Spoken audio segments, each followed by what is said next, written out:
The following is a paid advertisement. Really? A paid advertisement? Wait, the B-Movie Cast got paid? Yes, the following is a paid advertisement. This episode of the B-Movie Cast is brought to you by the estate planning services of Twyla Minear Brooks, attorney at law. Remember, when the zombie apocalypse comes, things will move pretty fast. The body should be disposed of at once, preferably by cremation. Well, how long after death, then, does the body become reactivated? It's only a matter of minutes. Minutes? Well, that doesn't give people time to make any arrangements. Oh, you're right. It doesn't give them time to make funeral arrangements. The bodies must be carried to the street and burned. They must be burned immediately. Soak them with gasoline and burn them. The bereaved will have to forego the dubious comforts that a funeral service will give. They're just dead flesh and dangerous. So don't leave your estate planning needs until the last minute, because you don't know when that last minute could come. Call Twyla Minear Brooks, attorney at law, at 859-351-2294. That's 859-351-2294. Remember, when you go, you don't want people saying, "Yeah, they're dead. They're all messed up." Twyla Minear Brooks, attorney at law, is licensed for practice in the state of Kentucky. Consult your local attorney for matters outside of the state of Kentucky. Command mark. The time will be running at X-20 seconds. Mark. 5, 4, 3, 2, 1. Fire.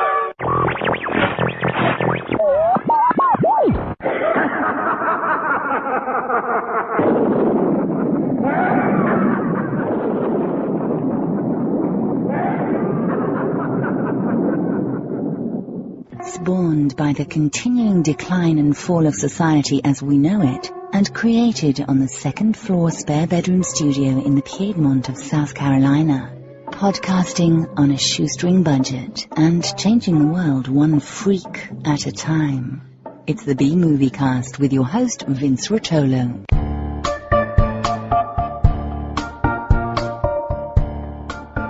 From coast to coast and worldwide via the internet, this is the B-Movie Cast, the podcast of unusual film and television. Hi, guys, and welcome back to the B-Movie Clubhouse for episode 477 of the B-Movie Cast. Before I go any farther, I want to get our contact information out of the way. We love hearing from all of you, so we have a feedback segment devoted to your comments and suggestions, and this is how you can contact us. Option 1, pick up your phone and dial 888-936-0808. This is a toll-free number and a very easy way to leave a voice message. Option 2, you can make your own MP3 file and send it in to bmoviecast@gmail.com. Or use your smartphone voice software and record a call, then just send that in as an attachment instead. Or option 3, if you're not into talking, you can just shoot us an email to bmoviecast@gmail.com. Our website is bmoviecast.com, where you can subscribe to the podcast. It's free, and there you can join us on the Facebook B-Moviecast fan page and letterbox. Also, you can play the contest by sending in your answer by email to bmoviecast@gmail.com with contest in the subject line. And check out the links while you're there, or buy a t-shirt. I currently have smalls to 4X's. If you want to help us financially, there's a donation box you can click on as a supporter on the Lugosi, Karloff, Agar, and the infamous Xanadu level through PayPal. Also, the easiest way to donate is to click on the Amazon bar on the right side of our homepage. This Amazon link will take you to Amazon.com to make your purchase. It doesn't cost you anything, and you can still log into your personal accounts when you get there. It's completely private, so think about us before you buy online. So now, through the miracle of modern technology and thousands of miles of wire, server farms, PCs, Macs, the internet, and duct tape, we have our co-host from Lexington, Kentucky, author, editor, screenwriter, film producer, Nic Brown. He has a new website. It is authornicbrown.com.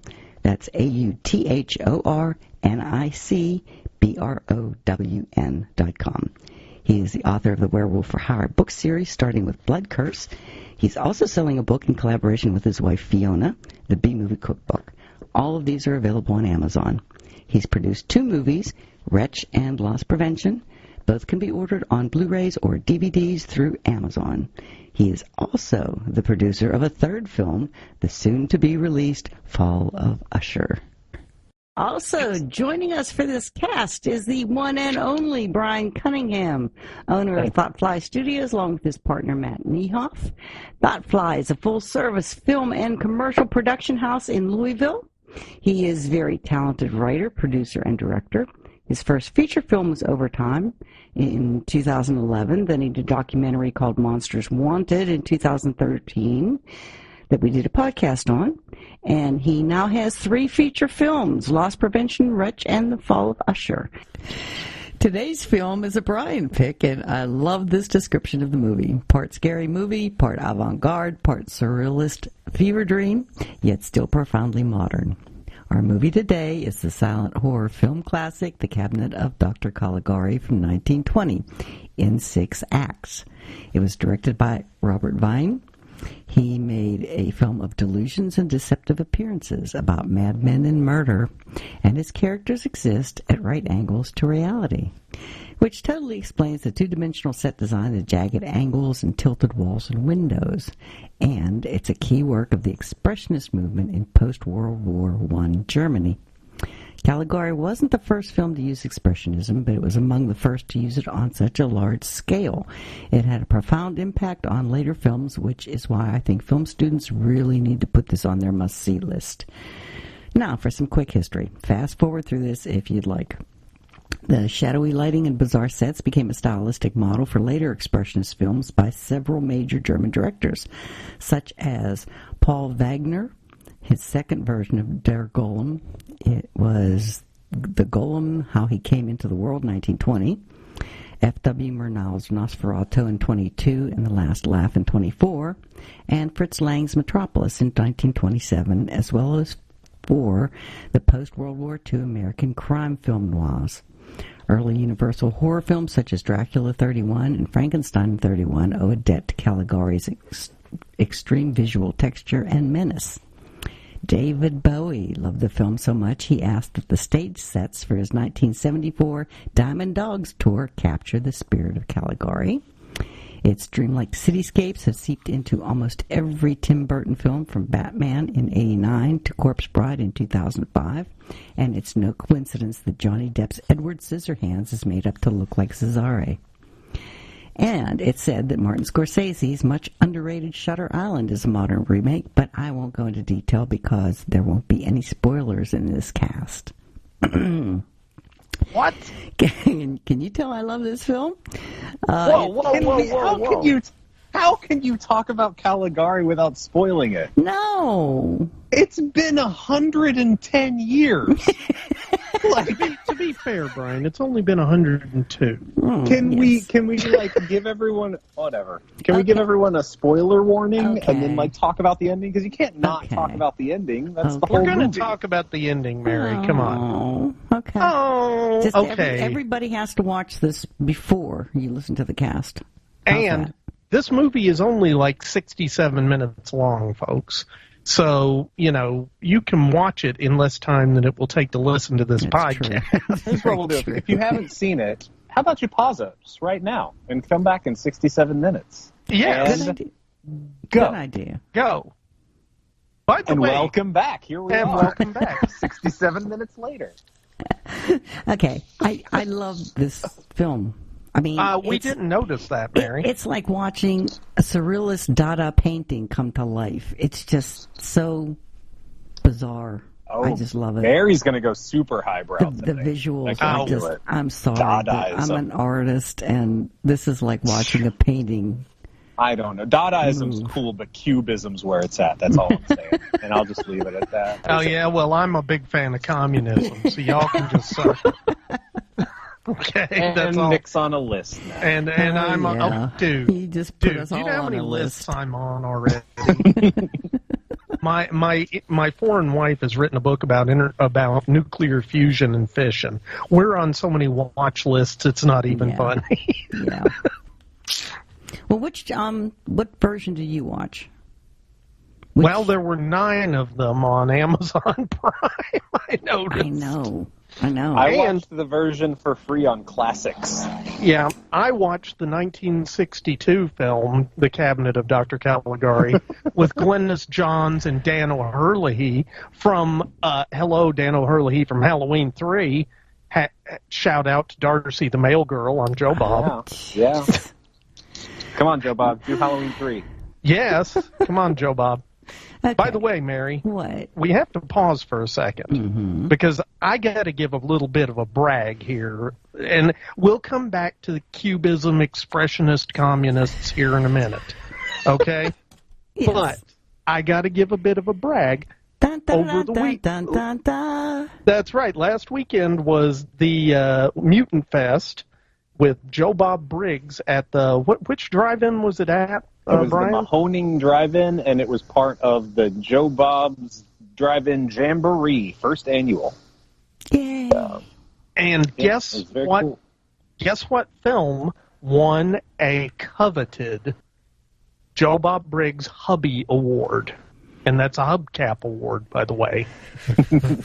Which film was that? That would be Loss Prevention. Woo! Yay! And so Brian and his friend Janelle, who has produced a couple of our films that we've done together, went up to Pennsylvania, drove the 10 Not just Pennsylvania, deep Pennsylvania, like almost New York, Pennsylvania. Like Where the Hills Have Eyes would have been set if it was set in Pennsylvania. That's a long way away. It's 8 hours to drive across Pennsylvania. Well, it was 11 hours from Louisville, Kentucky. Oof. So I couldn't make it, and I was really, really annoyed that I couldn't because I just couldn't take Friday off. And Nick, Janelle will tell you all I did was, this is not a joke, all I did was walk around going, I wish Nick were here. I think at some point she was like, well, damn it, fine. Next time bring your friend Nick. No, you would have loved it. It was wonderfully chaotic and everything you would expect from a Joe Bob Briggs drive-in thing. So. I am so jealous, but I'm also so very proud of everybody involved in loss prevention. Oh, definitely. Because, the whole theme of this event was independent film. And I love the fact that he recognized loss prevention as a very good independent film and gave it a hubby. And there were only 2 films that were featured at this event.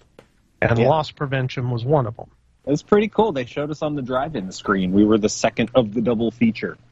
Wow. So, giant. It's super fun to watch a movie you had something to do with on a giant drive-in screen. Yeah. So, yeah. Well, I want to hear from everybody that was there that night. All of you fans out there that watched it.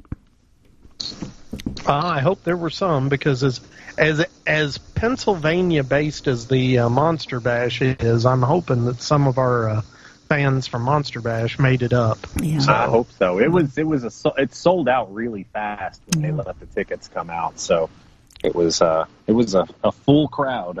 Well, they were having trouble with that solar company coming in and trying to buy the land and tear down the Mahoning. Yeah, but that's all solved. Yeah. Honestly, what happened is once Joe Bob came and everyone freaked out, the solar company was like, "Never mind, we don't want it. We don't want it." Yeah.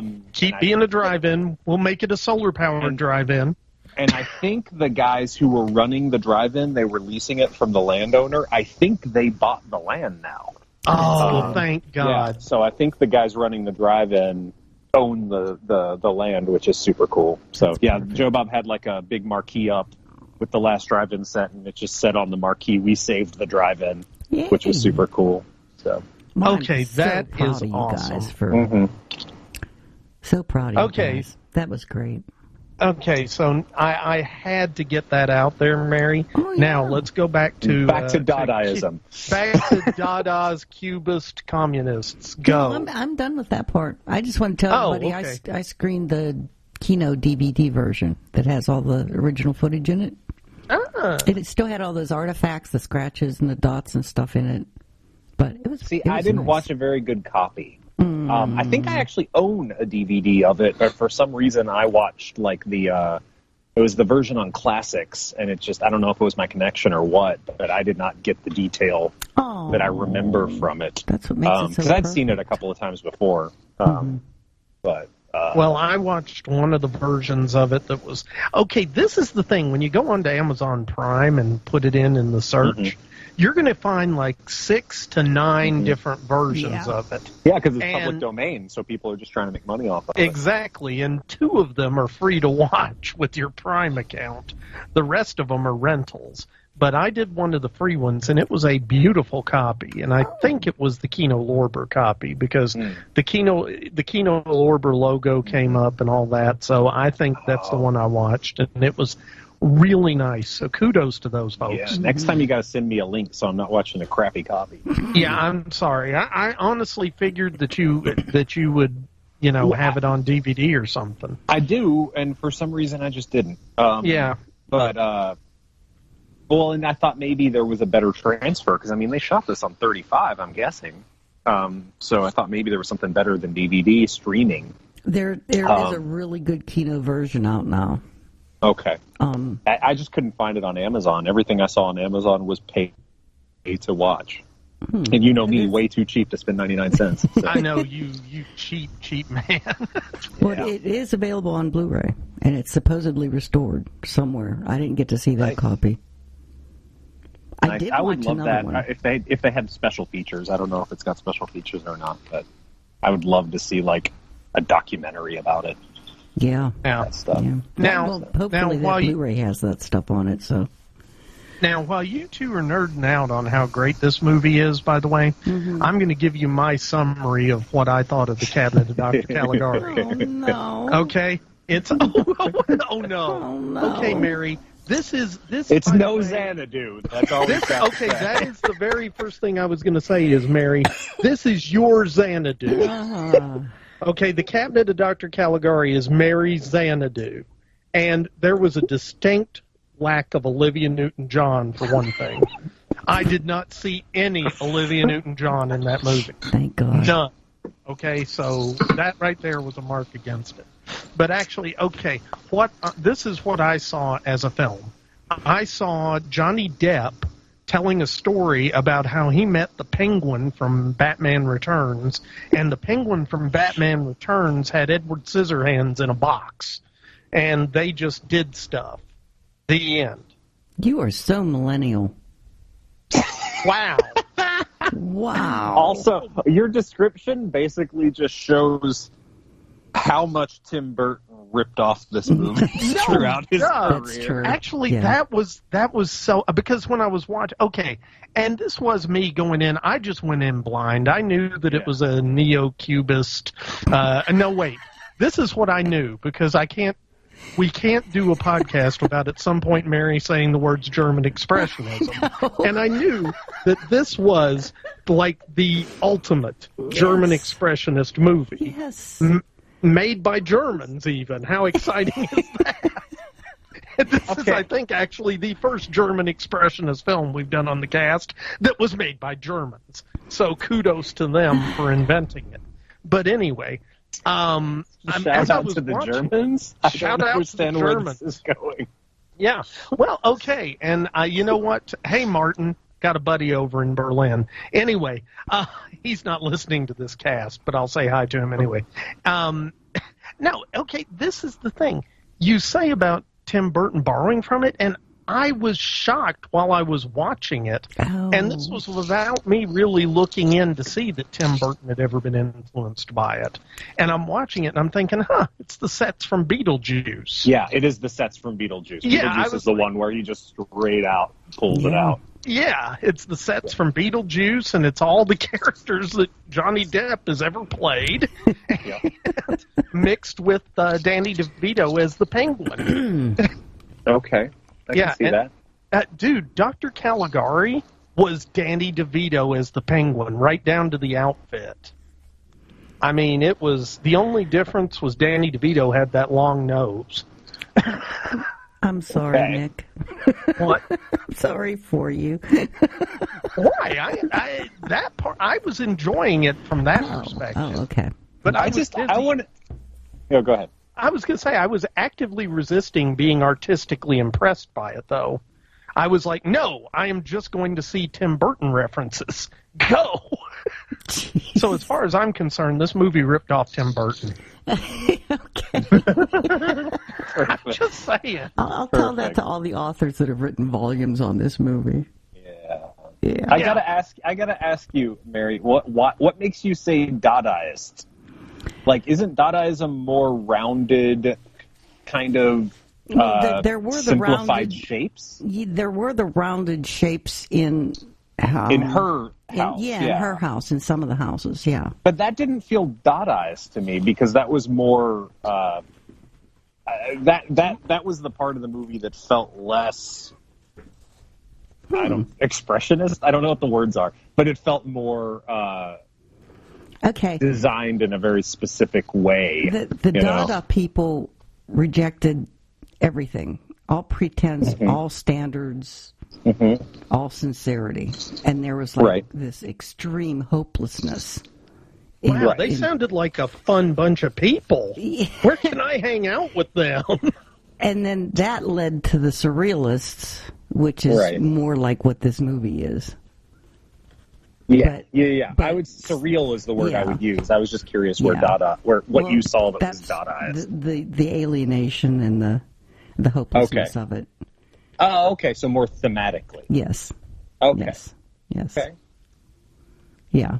I like Edward Scissorhands. This really is more surrealism because it has those themes of overthrowing society and anarchy and not liking, people in power, and that's kind of what surrealism was like. Oh yeah. Were we watching the same movie? I was watching this movie about this dude who has a sideshow, and he's like, hey, look at my sleepy dude.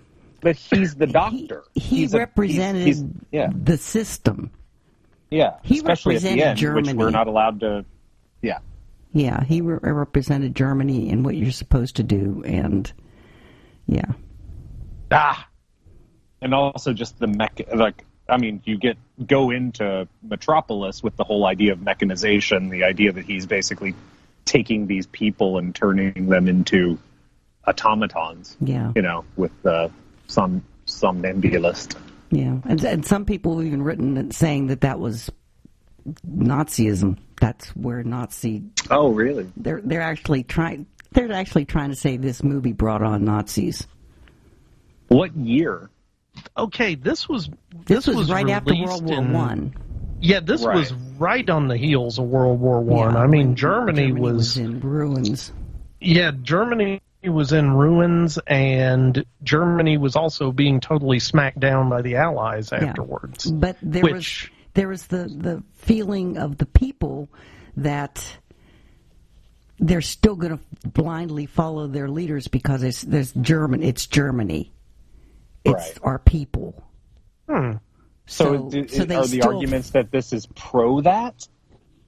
Or that this is a protest kind of thing? That this possibly brought on the beginning of Nazis because people were so upset about where they were in the world after World War I that they blindly followed these leaders that were like Caligari. Yeah. And so it was like Caligari had Cesare. Well, the people were Cesare and Caligari were the Nazis. Yeah. So, you could really get into... Well, and then I like Edward Scissorhands. Well, and that's why I want to talk about the ending. There's no way to talk about this movie without talking about the ending. Yeah, you're right. Because the ending's not the ending. The ending's the whole movie. Yeah. The ending is only the beginning. But, it ends with, with the twist, which I don't really see as much of a twist. Because if you're really paying attention, you can tell something's off from the very first shot when his betrothed walks down floating through the frame and doesn't acknowledge him at all. Yeah. And he starts telling the story. Like, if you're paying attention, you can tell something's off. Yeah, I knew something was off, but I didn't expect that to happen. Okay, now how many times have you seen the... Oh, that's my dog, by the way. My dog really liked the Cabinet of Dr. Caligari, and he's very excited that we're doing this podcast. Oh, that's good. You know, it's low-key, it's good. Yes, thank you for talking about Cubism. Now go away. Nick, we haven't even talked about Cubism. Oh, we haven't? Well, no. Loki was just doing a whole discourse about it. And now I'm watching Fiona try and get him out of here. Okay, Loki has gone to contemplate Cubism. Carry on. Well, you were talking. Oh, I was? Uh-huh. Yeah. Oh, yeah, Loki distracted me. I forgot what I was saying. Wasn't important. Carry on. What? You were going to say something about the ending? Or about the twist? Or about the framing device, I guess, is the way to put it? No. Totally forgot. So carry on. Okay, cool.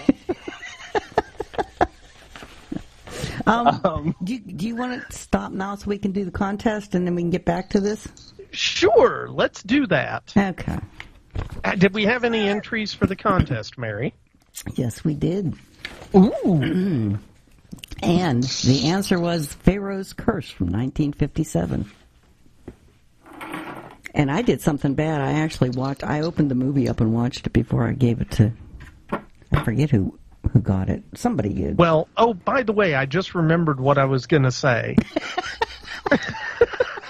How many times have you seen The Cabinet of Dr. Caligari, Mary?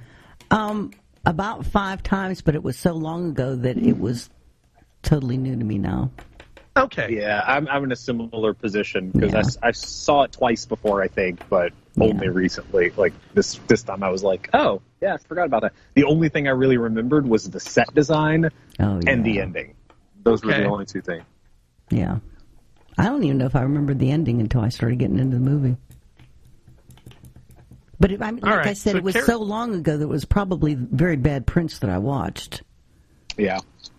So I was just lucky to get a good print to watch this time. Yeah. Well, I might have to watch it again. Nick, you send me the link to the good version on I Amazon. will send you the link to the good version I watched on Amazon. There is another one on Amazon for people who, actually watch the silent one first, a good version of it, but then go back and watch this one. It's on Amazon. It's only 99 cents to rent it. Yeah, but Brian won't rent it. It actually has dialogue in it. And music is by Hobgoblin. Oh, nice. Yeah. So I watched that after the Kino version. And it puts a different spin on the movie for me because it fills in a lot of the dialogue and the story gaps that you don't quite get, in the silent version. So they actually add some extra dialogue in there. But watch the silent version first. Otherwise, I don't know, the other one might ruin it. Yeah. Because I think you need to be kind of confused about it the first time you watch it. Well, it's also really weird with watching silent movies because you watch the versions and they've got the score on them and everything. Mm-hmm. And that's great, but it's easy to forget, like, this score is not the original score. Yeah. Like, there is no original score. It was basically made up as it went from theater to theater when it was shown. So, it just really shows how much the score can really paint a movie because, depending on how they decide to interpret the score, I would love to see it rescored with something a little less, organ music style and something just with a little more edge to it. I think would be a really cool do the 99 cent Amazon one with Hobgoblin. Okay. Yeah. Okay. It's much more modern. Okay, cool. Okay. Well, the contest. The answer was Pharaoh's Curse, 1957. And our first movie has been donated by Patrick Kelly. It's a DVD from 1972 called Cubans Bluff. We did this one. Yes, we did with Clint Eastwood. It was good. I remember it. I actually remember. I don't know how it ended, but I don't remember how it ended, but I remember I liked it.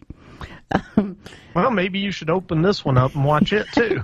Maybe. Well, no. Just make that a thing, and make sure you eat a lot of chocolate so you've got fingerprints on the DVD. Yeah. Mary, it's real simple. You open it up, you watch the movie, and then you autograph it so that they can say you can say that you gave them an autograph copy, Yeah. and that way it completely justifies opening it.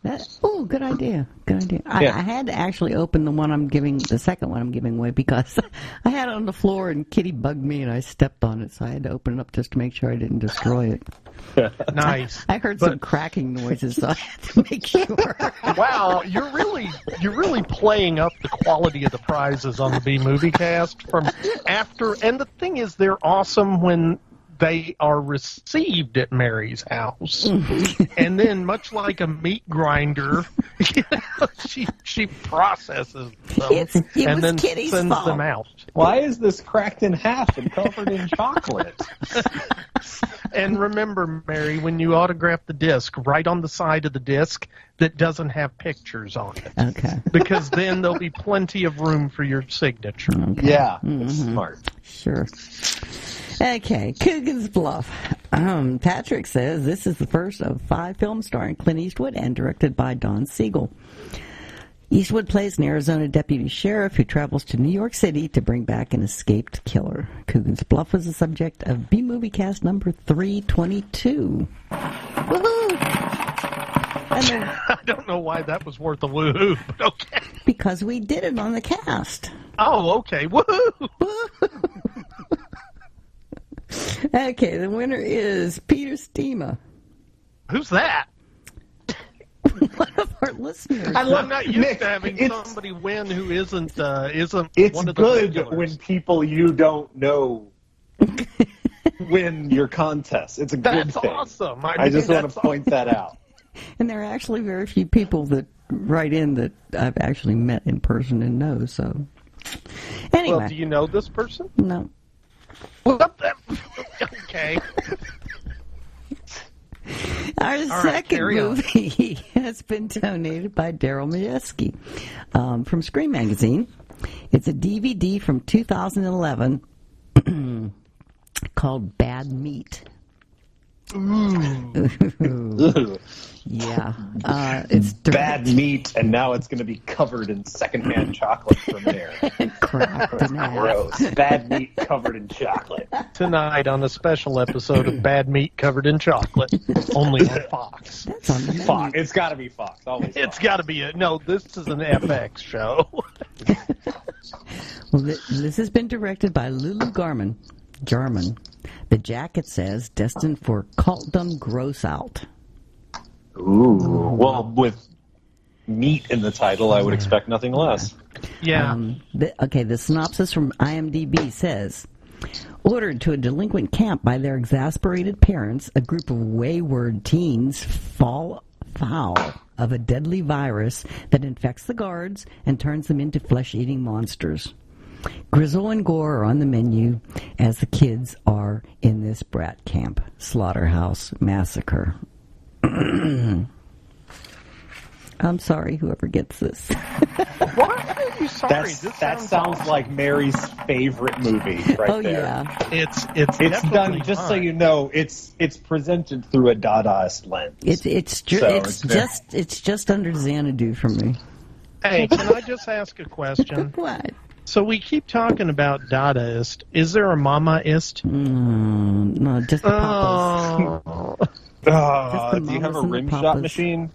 That's what... And the winner is Paul Ruby. I'm sorry, Paul. No, Paul, it's going to be exciting. You get to just make Yeah. sure you lick all the chocolate off the cover before putting it in the DVD player. That's right, and microwave for at least 30 seconds. Yeah, there might be some cat hair in there, but it's okay. Just spit it out. It's fine. Cat hair is just seasoning. Yes. Yes.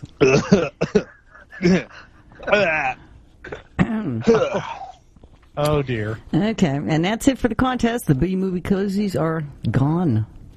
What? Yeah. But the B-Movie Cozies have been around since, 2017. Well, you guys have to come up with something else that I can start giving away. But until then, nobody has to worry about getting another koozie Well, again. I would give away a copy of Loss Prevention on Blu-ray, but I done gave my copy to Joe Bob for the show. Oh, wow. Yeah. Nick. What? I'm sorry. All right? It's. Wait, Brian didn't have a copy of it? There's a Brian, story.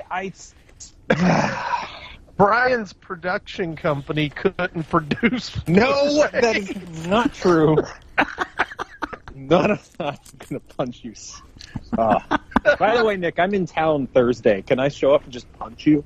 I would love it if you showed up and just punched me. Okay. No, we made 2 Blu-rays, but to make a long story short, which you can't, we used to use Encore to author Blu-rays, but now Adobe doesn't support Encore anymore, so you can't install it on anything, so we had to use Toast to author the Blu-rays. The problem with Toast is that it's a codec that won't play on every Blu-ray player, and the Blu-ray player that they had at Joe Bob's Thing was like a brand new and not very good Blu-ray player, so it wouldn't play it, so they had to call me on the road there, and I had to take them and hand-deliver Nick's copy, which we got from our DVD distributor.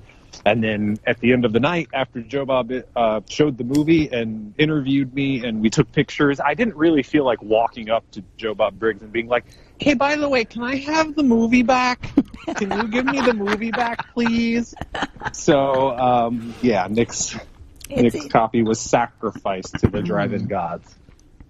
By the way, folks, just so everybody knows, I am so pleased as Punch that my Blu-ray copy could be sacrificed. Yes. I like to think that the sacrifice of my Blu-ray copy is what helped save the drive-in. I think you did. I think you're responsible for. So I'm going to take credit for it cosmically. Good. And that's all good. Yeah. Okay. So we got another contest? Mm-mm. Well, yeah, we do, because I'm feeling froggy. Oh. So, I think I just made Brian snort some beer, but I am feeling rather froggy tonight, so we're going to give away a copy of the B-Movie Cookbook, the 1960s, Wow. autographed by me and Fiona. Wow. I'm impressed. Will it be covered in chocolate? Only if I'm really feeling froggy. I don't know what that means, but please do not explain. Yeah. Somehow or other, the idea of things being covered in chocolate now is gross to me. I don't know why. Yep. So who's our winner, Mary? The winner is Tom Jackson. It's Wolfie's husband, Tom. Oh my God, it is. Oh my God. Even I know Wolfie. No, wait a minute. I think they may already have it. Ooh. No, that's cool. They can sell it on the black market. There's a black market? For B-movie cookbooks? You better believe it. Oh, man. Everything on the Had dark no web. idea. Yeah. I mean, I gave Joe Bob that Blu-ray, and he was like, why isn't it a B-movie cookbook? I could sell that on the black market. So. I have no response to that. Nor should you. No, should I? But what I do have a response to is that I will get in touch with Tom, and if he already has a copy, then we will arrange an alternative prize of equal or lesser value. What? Equal or lesser value? Hey. You're going to send him like a tin of Tic Tacs, aren't you? It's very possible. Actually, somebody gave me a spork. This weird half fork, half spoon thing, and it was a gift to them from Consumer Cellular, and they re-gifted it to me. Oh. And so, if nothing else, I will send him this weird ass spork. Is it a camping spork? It is. It's one of those things. I needed a camping spork at Joe Bob's Jamboree so bad. Really? So yeah. I should have mailed this to you with the Blu-ray. With the Blu-ray. Oh my God! I'm going to keep this and give it to you. Okay. So sorry, Aww. Tom. I guess your prize will not be a spork. We will figure out something of lesser value than a B-movie cookbook. Or a spork. If you have, okay, dude. There is nothing of lesser value than this particular Consumer Cellular generic. But we'll figure something out. Cool. So, It's all good. Everything's great. It's all good. Yeah. So, all right. So the contest is over at this point. Yes, it's way over. Way over. Okay. So what are we doing here talking about this Cubist communist Cuban movie? It's not Cuban. Nothing. Never mind. It's fine. It's fine. Everything's fine. It's fine.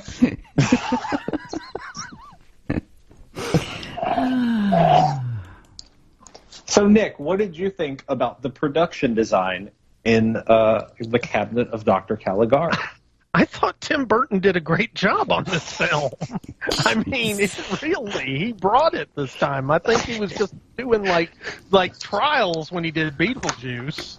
This was great. No, seriously though, I will honestly say that I thought, okay, two things were running through my mind while I'm watching this. Number one, I was really impressed with the way they did this, just stylistically, and the fact that the title cards that they ran when they had to do, dialogue, actually also had that weird-ass pointy font going on. And I kind of want to get Caligari font now, install it on my computer, and all of my emails will now go out in Caligari font. And I will be murdered at some point because of that, but that's beside the point.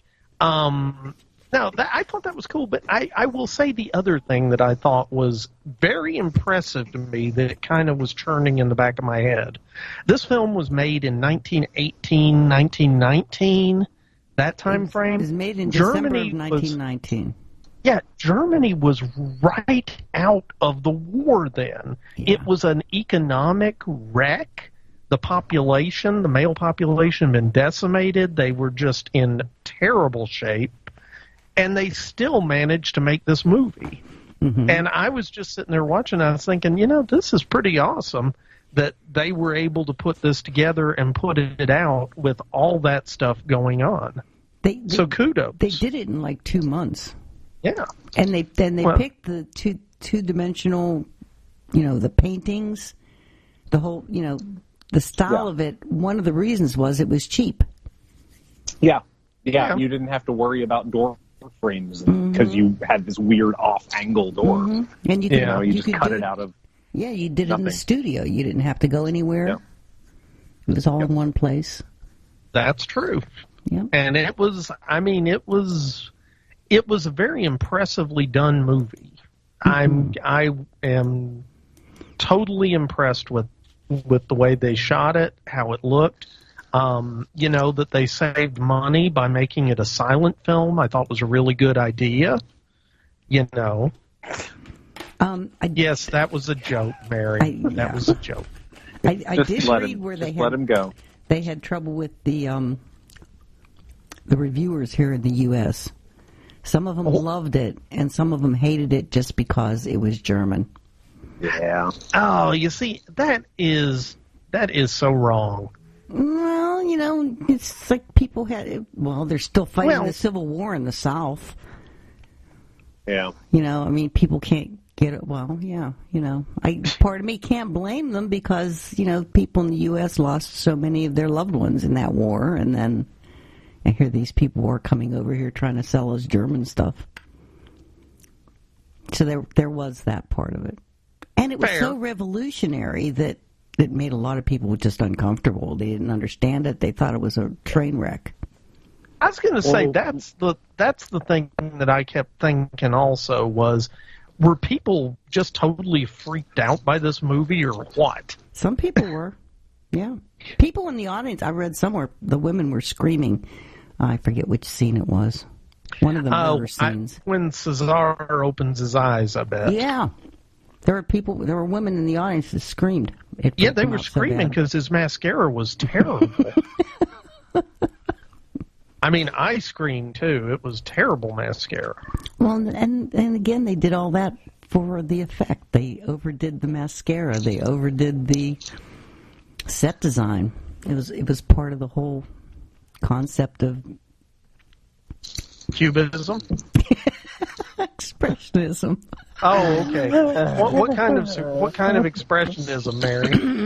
German expressionism. Oh, okay. I see. I've got a bet with Fiona about how many times that's going to be said. Okay. Well, So- you can't lead her into it.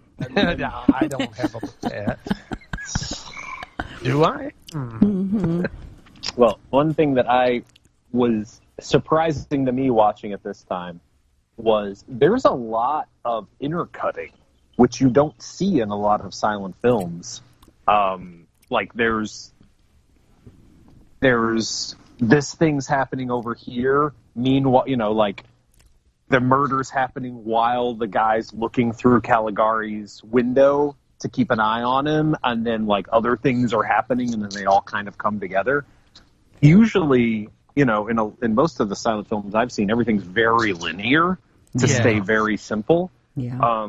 So I don't know if I'm no expert on this, but if this is one of the first times where it would intercut between different scenes happening simultaneously, and bring them together, at the end. That was something that I thought was really cool that, nowadays we just take for granted. But if you think about it back in 1919, everything in this medium is confusing. You have to be very careful not to confuse an audience who isn't 100% used to it. Ooh. So. No, that's a good point. Yeah, so I feel like it was. I'm guessing when this came out, there were a lot of people who were like, all this intercutting and all these weird doors and strange lines and this piece of artsy bullshit, So I'm guessing that was a thing at the time. Yeah. I'm going to guess you were probably right. Yeah, there were a lot of Nics back then. Yeah. So, I think it's grown in status that over hated the art. years. That's right, and they'd say things like, "Why, Mary, this is going to be terrible. We got to get to River Falls, and we got to watch this movie, but we can't. I don't understand this movie, Mary. What's going on?" I don't know why Jimmy Stewart is the... Because Jimmy Stewart hates Cubans.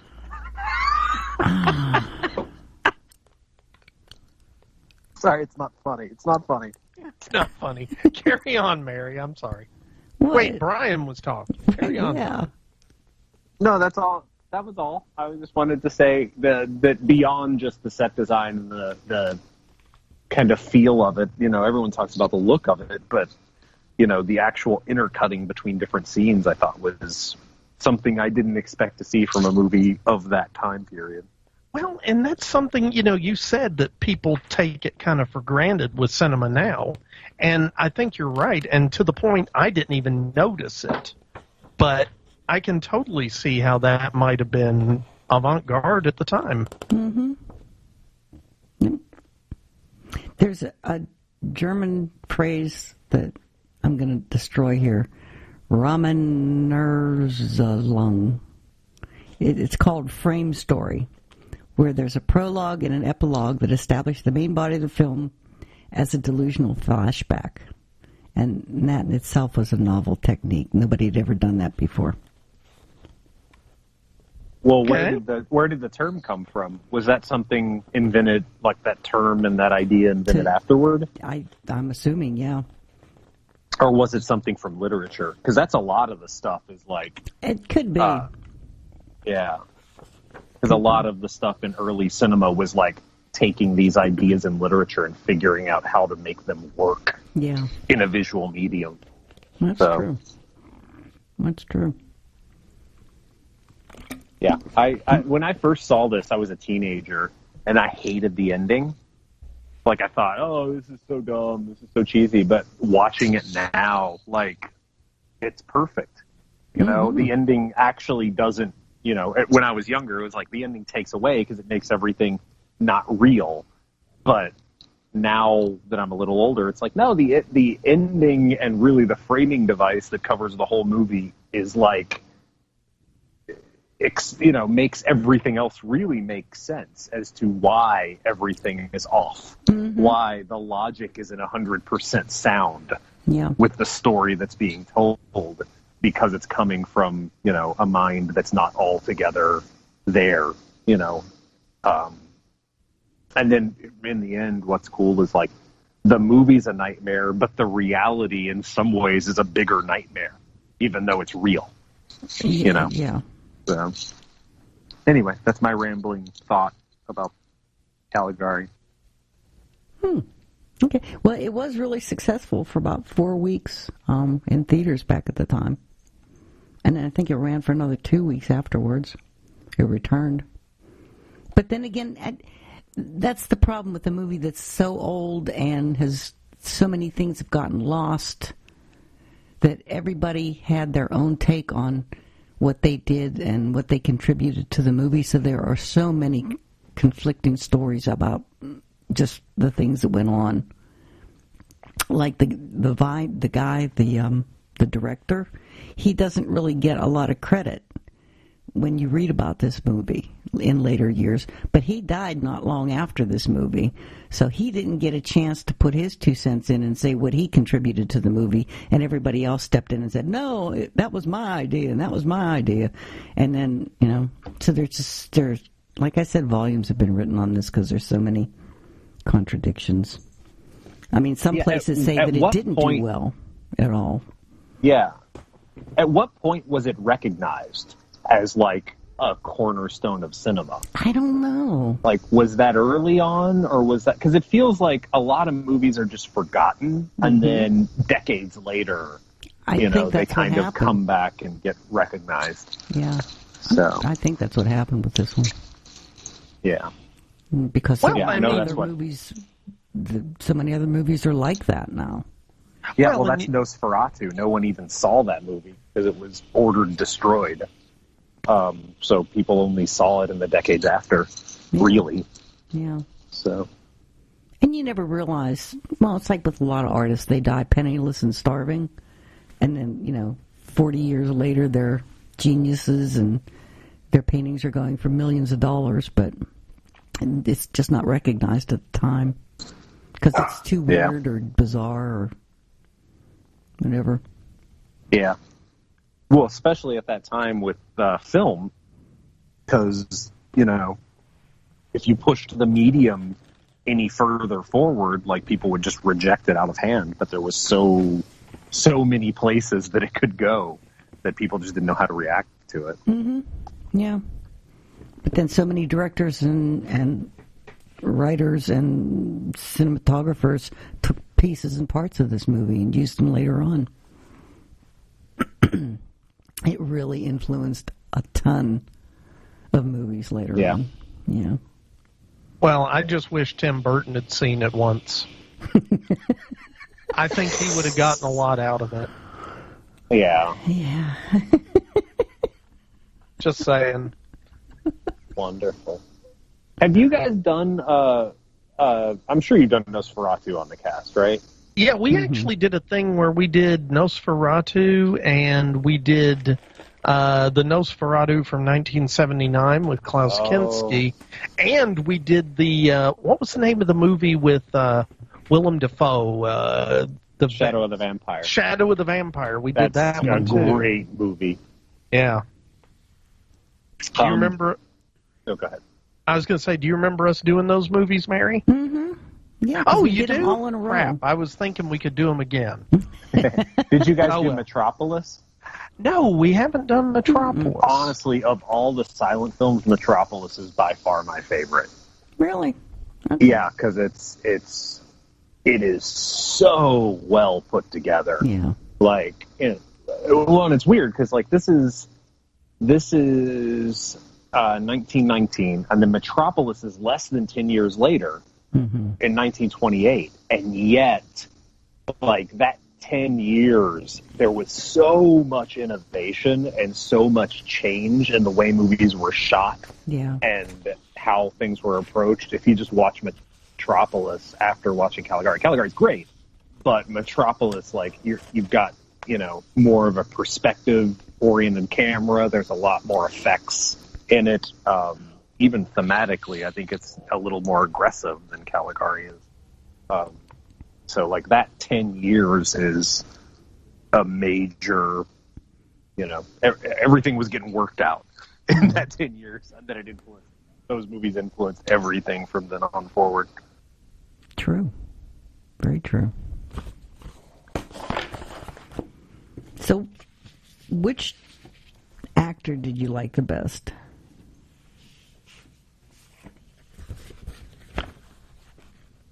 I liked Caligari. Like, there's just something, his look is so iconic, and just the scheming nature of him, and then especially story-wise, when you see why the storyteller sees him as a sinister figure, you know, because he's the doctor in the asylum.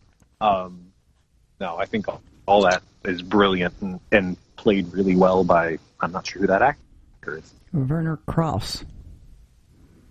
Yes. Good job. Good job, Werner. Yes, Werner is very happy to hear our praise.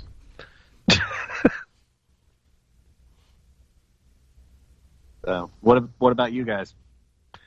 I was also a big fan of Dr. Caligari. I mean, I think, Werner Krauss, I think there was something about the way, and you hit it with the eyes, but also just his posture and his general demeanor. I mean, I think his portrayal of Dr. Caligari helped influence how, not being funny about this, but overly stylized villains of that era. I feel like his was kind of a prototype for that. The snide dastardly or whatever that would tie the woman to the railroad tracks to get run over by the train. Yeah. I liked him because he would change. He would change from like that sinister, nasty thing to like the nice guy. Towards the end when he was actually shown to be not the villain. And he kind of, but is he not the villain, or is he still the villain? It's just that the protagonist, his perspective's totally different. Yeah. I don't know. Yeah. And then that ending is like the last line of the movie. Yeah. What does that mean? I don't know. I was hoping you guys could tell me. It ends with like, but now he thinks that I am Caligari, so now I know how to cure him. Yeah. And I think I don't know if it's supposed to be uplifting. I took it as really sinister. I took it as the whole thing was about to repeat itself. Oh, okay. So you thought it was sinister too. I just took it, now I know how to cure him by becoming Caligari, and it's, aha, Oh, he's going to feed into his delusion? Yes, he's going to feed it, and the whole thing is just it's like a time loop, and this poor guy's living in Groundhog's Day. Yeah. So, and that's totally not what the filmmakers intended, but that's my take on it. But I don't know that that's not what they intended. I don't know what they intended with that last line. Yeah. It was just, it's so nebulous. Mm-hmm. Yeah. You could see it as a really uplifting thing. You could see it as really sinister. Yeah. I guess because he looked normal, but the way he said the words still seemed sinister. Yeah, it seemed like he had that Caligari energy. Yeah, like there's like a duality he had that, to him. I will learn the secrets of the universe kind of. Another thing that kept popping up while I was watching it this time was Frankenstein. Just feeling those echoes of Frankenstein.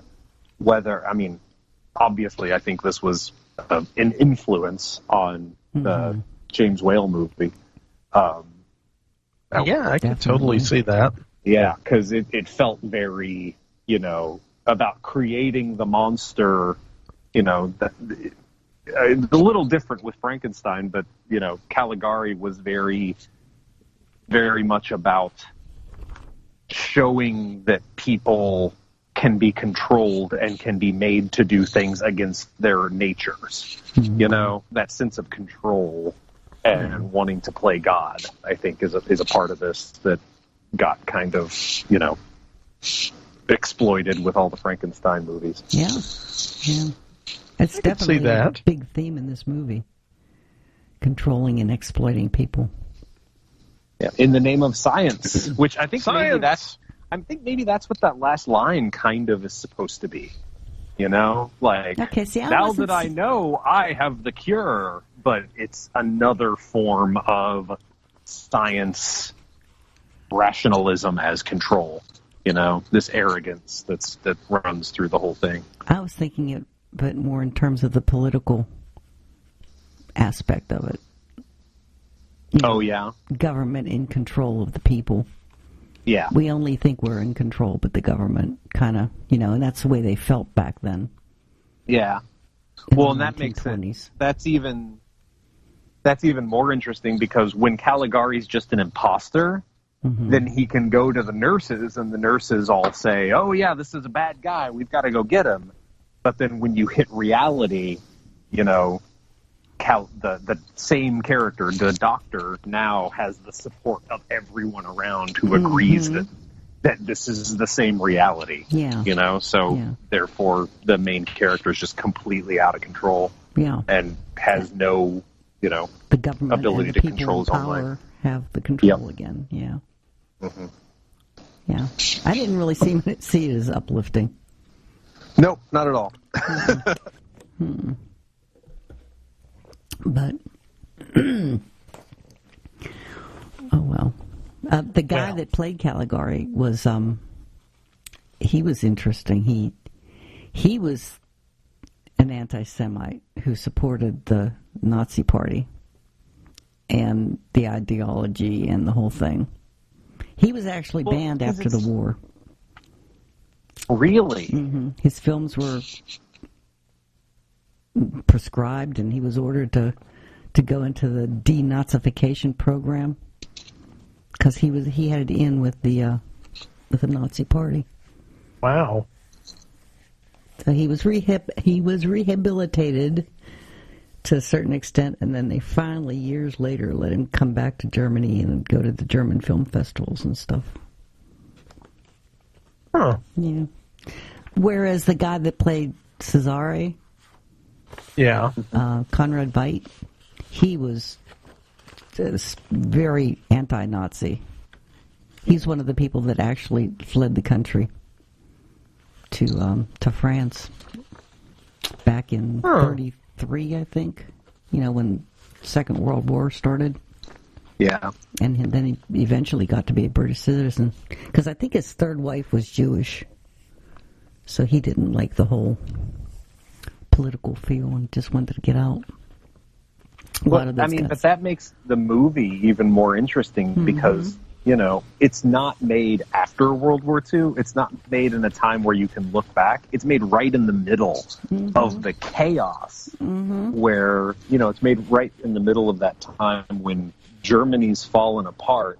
The people are desperate for anything, and are looking for any savior they can find, before Hitler shows up. Yes. So, that makes the messiness of that, I think, is really interesting in the themes that come out, and also the sense of helplessness. This movie is very much about helplessness in the end, because you have a inmate who just, has no ability to control reality in any way.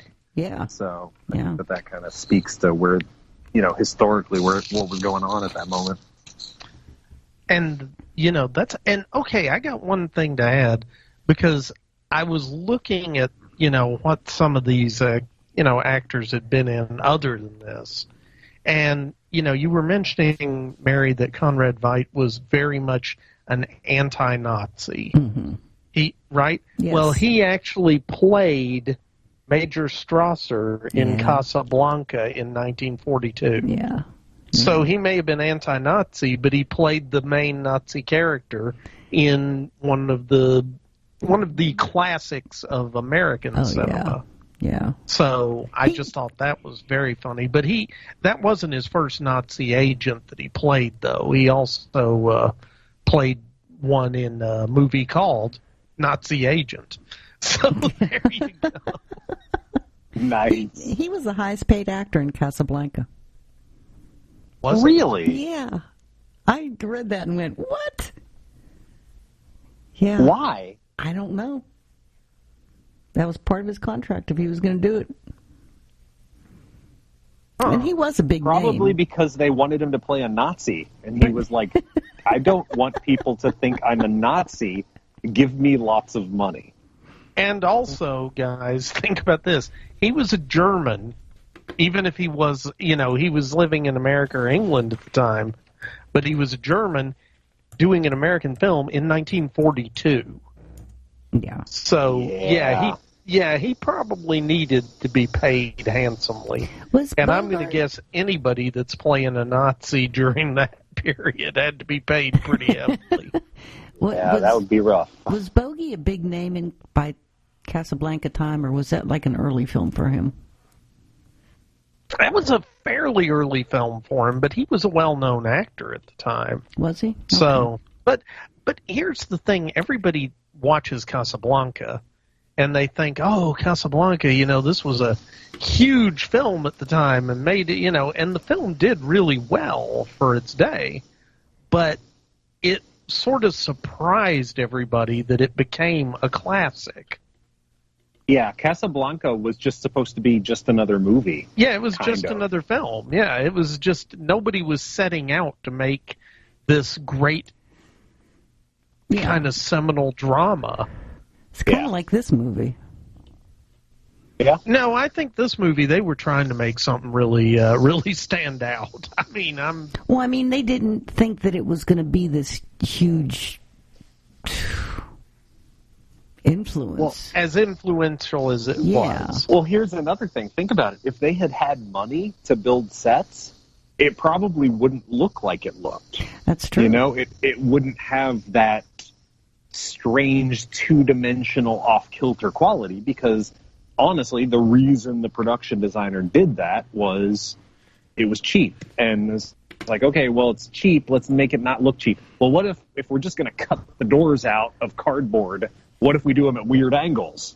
Because then it'll look like it's intentional, So I feel like, the lack of resources can become the mother of invention. I'm completely speculating. I have no idea. I was not there in 1919.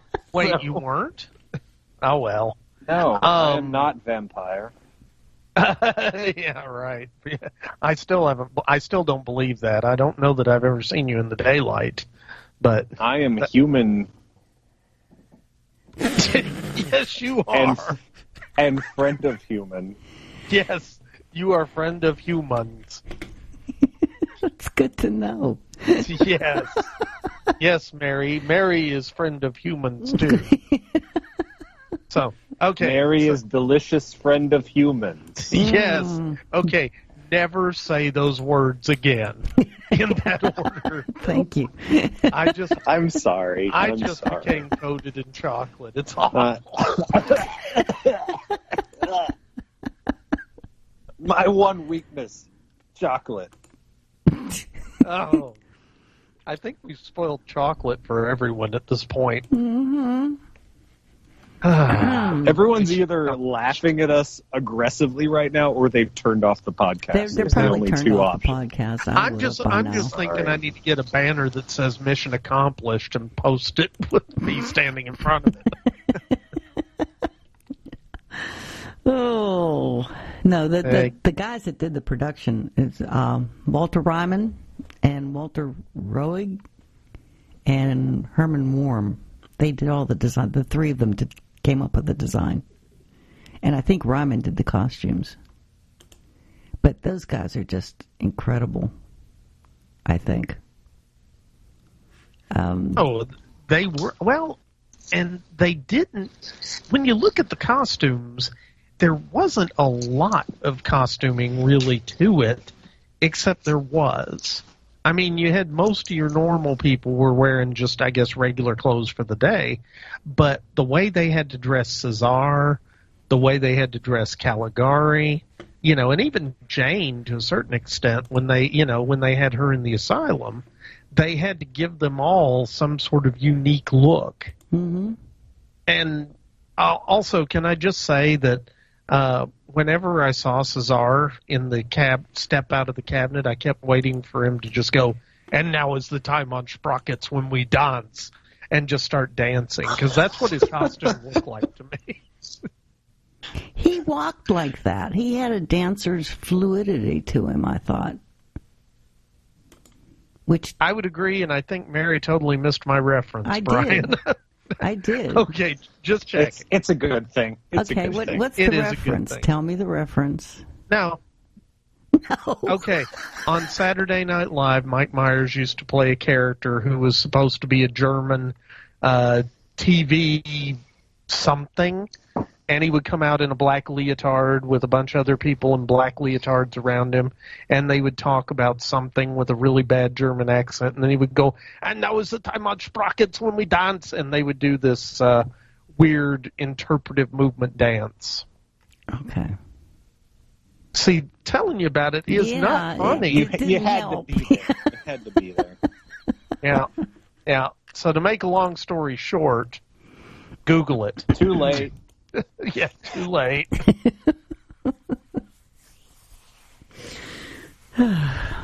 Anyway, you could really tell their influence. Yeah. And what influenced them, which were the surrealists. But then again, like you said, where is the line? How much of it was them? How much of it was the director? How much of it was, the situation? It's just, I'm always really interested in that idea in movies. How as people take credit, how much of it was these different circumstances kind of coming together. Somewhere, I'm probably going to get this wrong, so somebody's going to have to Google it later. But I read somewhere where Fritz Lang was originally going to be the director, and he knew these three guys, and he's the one that brought them in to give the ideas. And when the producer heard the ideas, he totally fell in love with them because, number one, it was cheap, and number two, it was really good, and he pretty much let them run with it. They came in with some sketches and they did some sketches and stuff, and he fell in love with it. And then Fritz Lang didn't get it because he was wrapping up something else, so that's why they picked Wine to do it. Huh. Well, no one's going to forget Fritz Lang just because he didn't do this movie. No, that's true. So, yeah, he's got to spread the love around a little bit. Come on, you can't do this and Metropolis. That's just not cool. Yeah, and there were two writers, Karl Mayer and Hans Jankiewicz, and Jankiewicz is the guy that came up with the idea because he went to a fair and he saw a sideshow, and somebody in the sideshow forecast the future in a supposedly hypnotic trance kind of deal, and that's what kind of gave him the idea. And then he remembered that he had been walking in the park, and he saw a stranger go into the shadows, and the next morning a woman's body was found there.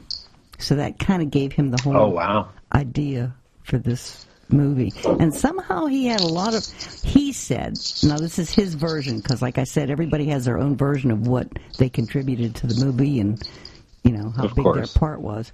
But according to him, he had final say on the script. He wanted it to be the way it is. But then somebody finally found an original script, one of the original ones, I think in the 40s or 50s. Yeah. Maybe even after that. And it didn't it didn't jibe with Jankiewicz's story. Yeah. So, they just don't know. They don't know. But it was, the original story was, a fair, in a weird thing happening. And the two guys, Jankiewicz and Meyer, knew a girl, and one of them went to a fair with her, and they had a fortune teller tell them that Mayer would live through the war, but the girl would die, and she did die a year or two after this movie was made. Oh wow! and this is why I'm never going to have my fortune told at a fair. I know. You know, I mean, I go in for a tarot card reading, and the guy and the tarot reader lays down 3 death cards, and usually they don't have 3 in the deck. So yeah, that would be a pretty terrible tarot reader. Just to I'm just saying.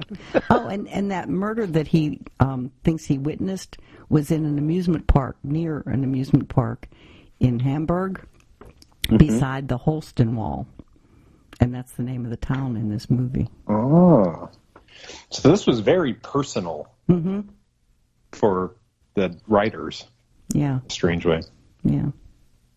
Which is also kind of terrifying when you think about it. Yeah. Yeah. You know, this is.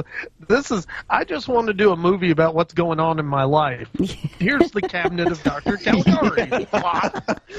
Well, whoa. Yankovic was an officer in the war, in the First World War, and it left him not liking the military very much. So that kind of came out in this movie too. Well, and bear in mind again, when you say that, it's not like we're making this film 10 years after the war. Well, yeah, this is like I just left the army. Let's go make Caligari. Yeah. Yeah. Yeah. And Meyer is the other writer, and he's responsible for Murnau's Sunrise and The Last Laugh too. Really? Yep. And he feigned madness to avoid military service. Good for him. But you'll love this one. He had to go through psychiatric examinations because of it, because he was acting like he was mad and shit, and that left him distrustful of authority.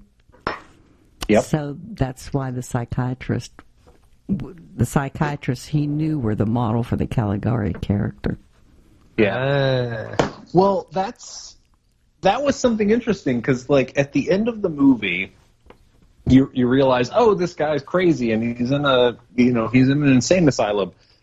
But it doesn't really quite feel like that. It still feels like something's off. Yeah. Does that make sense? Like, it still you see the movie done and it's like, oh, he was the crazy all along and we're in this normal world. Yeah. But when it reveals the world still feels wrong. I think that's why Mayer had a big part of that. He just didn't trust the world. He didn't trust the psychiatrists or the authority or anything else. This movie's kind of like pick your delusion, the movie, do you want to believe in this reality or this reality because they're both crazy and not true, So, I enjoy that. Because I'm weird, and I wrote Wretch. Well, okay, and this is the thing. Okay, I knew that you would really groove on this movie, Brian, and one of my thoughts was, while I was watching it, looking at the sets and stuff, and I told this to Fiona, I said, if we had had a lot of money and a set other than Brian's house when we were filming House of Usher, I totally imagined that about half of the film would have looked like the Cabinet of Caligari sets. Ooh. There would have been a lot of that. Well, yeah. The ideal way to do it would be to have a normal-looking set, and then as things get more surreal, bingo, all the lines shift. I don't think anyone's ever done that in a movie before. Where you have a set built that looks normal, but then depending on the scene, like you could do it in actual shots where like the door frames bend and change in the background. That would be super cool. But as you said, very expensive. So yes, that's if anyone wants to give me a few $1 million, we'll do that. It'll be great. Yeah, no, it will rock, and totally. Please call now. We are standing by. Yeah. Well, when okay, I'm not allowed to ask this, am I? No, go ahead and ask. When's it coming out? Do it. You got to answer, Brian. It's done. Duncan who's our colorist, is gonna do one more pass, and then it's ready to export. Ooh. So the answer to that question is I have a teaser trailer that I'm gonna start sending out to random streaming people, distributors, and then I've got it submitted to a couple of film festivals. We'll see if there are any bites. Film festivals nowadays are like really weird in that they don't really help you with anything because there are so many of them and there's so many movies being made. So I don't know. It's kind of like releasing movies now is just kind of a crapshoot. So it's ready. Like we could put it out whenever, but not in a huge hurry. So also feel free, any listeners with millions of dollars and nothing better to do, to purchase our movie and put it on your streaming service. Yes, if you have an in with Shudder. Shudder. Yeah, let's get it on Shudder. Joe Bob. Okay. Yeah, me and Joe Bob are tight. We're best friends, I'm telling you. Yeah, because Joe Bob totally handles all this stuff right down at the minutia level. Yep. Mm-hmm. So... and Joe Bob also gets to tell Shudder what they can and can't put on their service. I think is how that works. Okay, just from listening to Darcy the Mail Girl's podcast, by the way, called Geek Talk, which, by the way, it's hilarious, her podcast. But the episode she did right before this last season 3 of The Last Drive-In came out, you could tell apparently Joe Bob was ticked about some of the movies he had to do. Nice. And you know what's funny? I think, and he'll never admit which ones it was publicly.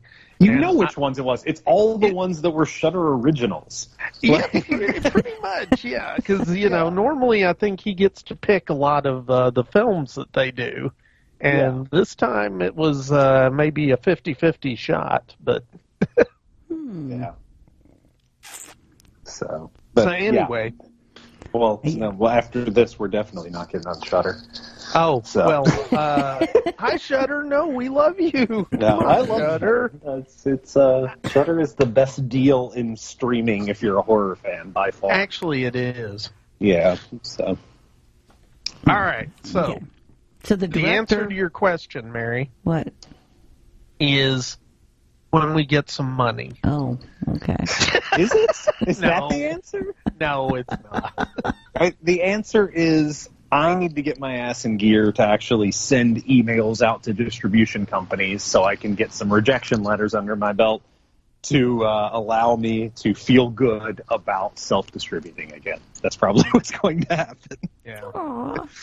Although the physical that's not sad. That's just how the business. Yeah, that's just how it works. Yes, but now that you have an award-winning movie under your belt. Yeah, well, that'll help. I've had an award-winning. Overtime won a few awards when it came out. Monsters Wanted won best documentary at the Rhode Island International Film Fest or something. Oh, so the awards don't really get you where you think they would.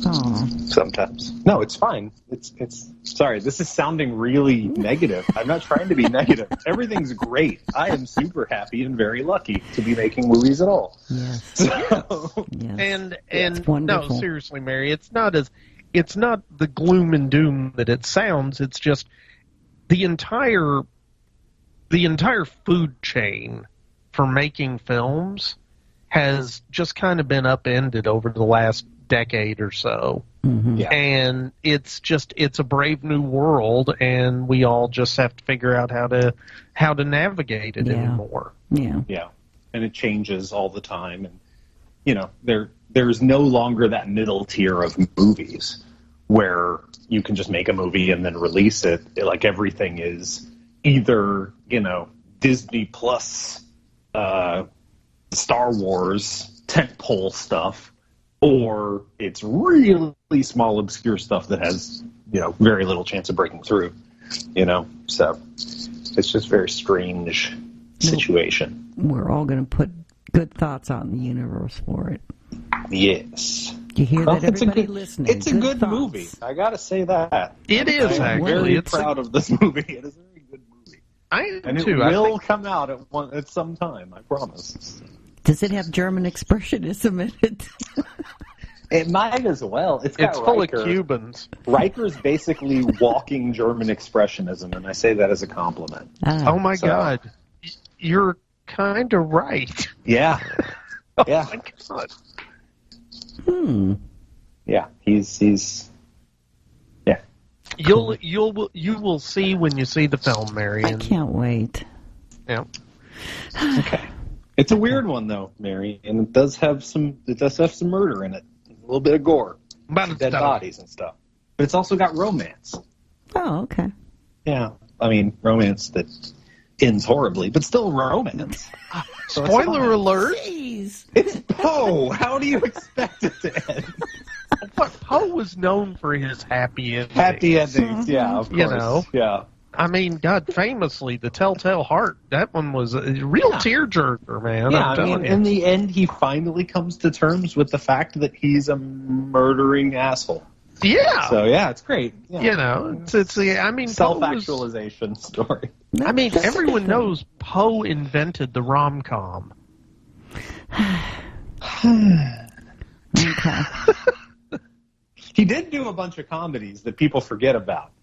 And remember, I tried to incorporate one of those comedies that I loved into the script, and it ended up getting cut out. Yeah, I remember. By the way, what was Edgar Allan Poe's best-selling book? I know this is a joke, right? No, it's not a joke. It's a bit of trivia, but it's funny. Okay, well, I don't remember the name of it, but he wrote a book about seashells. Yes. It was like, hey, I've been contracted to write this book about seashells. Yes. And so he wrote a book about seashells, and that was his bestseller. Yep. It was a factual book? Yeah, it was a factual book about seashells. Yeah. Aww. He was he wrote. Am I going? Yeah. Okay, fine. Real quick. Poe. So Poe was adopted by a very wealthy family, but he had kind of a falling out with his adopted father, and ended up, he's one of the earliest people who said, I'm going to make a living writing. Like, he basically abandoned a wealthy background in order to make a living writing. But at that time, that was really hard, like impossibly hard. So he basically, there's a lot of Poe stuff. Like, he did a lot of reviews. He was a literary critic for a lot of stuff. Okay. And he would, his favorite stuff that he did was not the horror stuff. He wrote the horror stuff because that's what people wanted to read. And so he published it in, magazines and periodicals that would pay him per word, to publish this stuff. So, yeah. And if you read all of Poe's work, there's a lot of really heady stuff in there, and a lot of stuff that's not the horror. He basically invented the detective genre to some extent. The mystery genre with like the Gold Bug and stories like that. So Poe. Weirdly enough, everyone loves Poe, but at the same time, he doesn't get the credit he deserves for a lot of the stuff he did. So. You don't know Poe. You don't know Poe. You don't. But and after you watch The Fall of Usher, you still won't know him, but you will know Riker really well. Yes. So it's going to be great. So Riker. That's the main actor who plays a Poe-like character. I would say. Okay. Yeah, and Riker is actually he's an actor that worked at the Haunt in Louisville, yeah, and he's one of the guys in the documentary too. He is. And he's in Wretch. He's in Wretch. He plays Riker in Wretch. That's true. So, yeah, he's very good. Cool. Well, I can't wait. I want to see it now. Okay, we've taken a long detour, by the way. I'm sorry. No, don't I feel be like sorry. this whole podcast has been talking about Joe Bob's Jamboree and my movies, and that was not and that's okay, because here's the thing. We've been recording for over an hour and a half at this point, I believe, and earlier today, Brian messaged me, and he's like, Nick, the movie's only 67 minutes long. I don't know if we can talk about it for 2 hours. Guess what? Guess what? He should know us better by now. No, it's just it's I can't talk intellectual for longer than 20 minutes. If you give me Tremors, I can talk about that movie. Like, I can break it down scene by scene, and it'll take about 6 hours. But when you give me something intellectual that's actually important, like Caligari, yeah, I've got a limit. I can't. Okay, there's only so many smart things I can say. Well, we don't want your head to explode. Do what? We don't want his head to explode. No, but I'm going to whoa on the Tremors not being an important thing here. Okay, that's fair. Okay, that's fair. I am calling it. To me, that's an important film. You know, on the counts to Caligari was just ripping off Tim Burton anyway. Do you think in 102 years people are going to be doing Tremors podcasts? I do. Okay. I will. Okay, we're going to set. Well, you'll be dead. I'll be dead. No. Put an alarm in your calendar, dude. I'm immortal until I hear different. Wow. Well, you're going to hear. That's going to be surprising to you. Well, I like surprise. No, here's the thing. Put a note in your Microsoft calendar right now. Okay. So many things about July 2090. Okay. Let's say July 2091. Or no. No. 2090. Right. It was 19. Okay. See, I know my time. Don't mess with me. So July 2090, you and I will get together at the club, and we will go through all the podcasts. We'll hang out at the Space Club with the space people. We'll use our iPhone 14s because they're really 14. They're only going to do 2 more release. iterations between now and then. Yeah. No, they're slowing them down, man. They're slowing them down. Nice.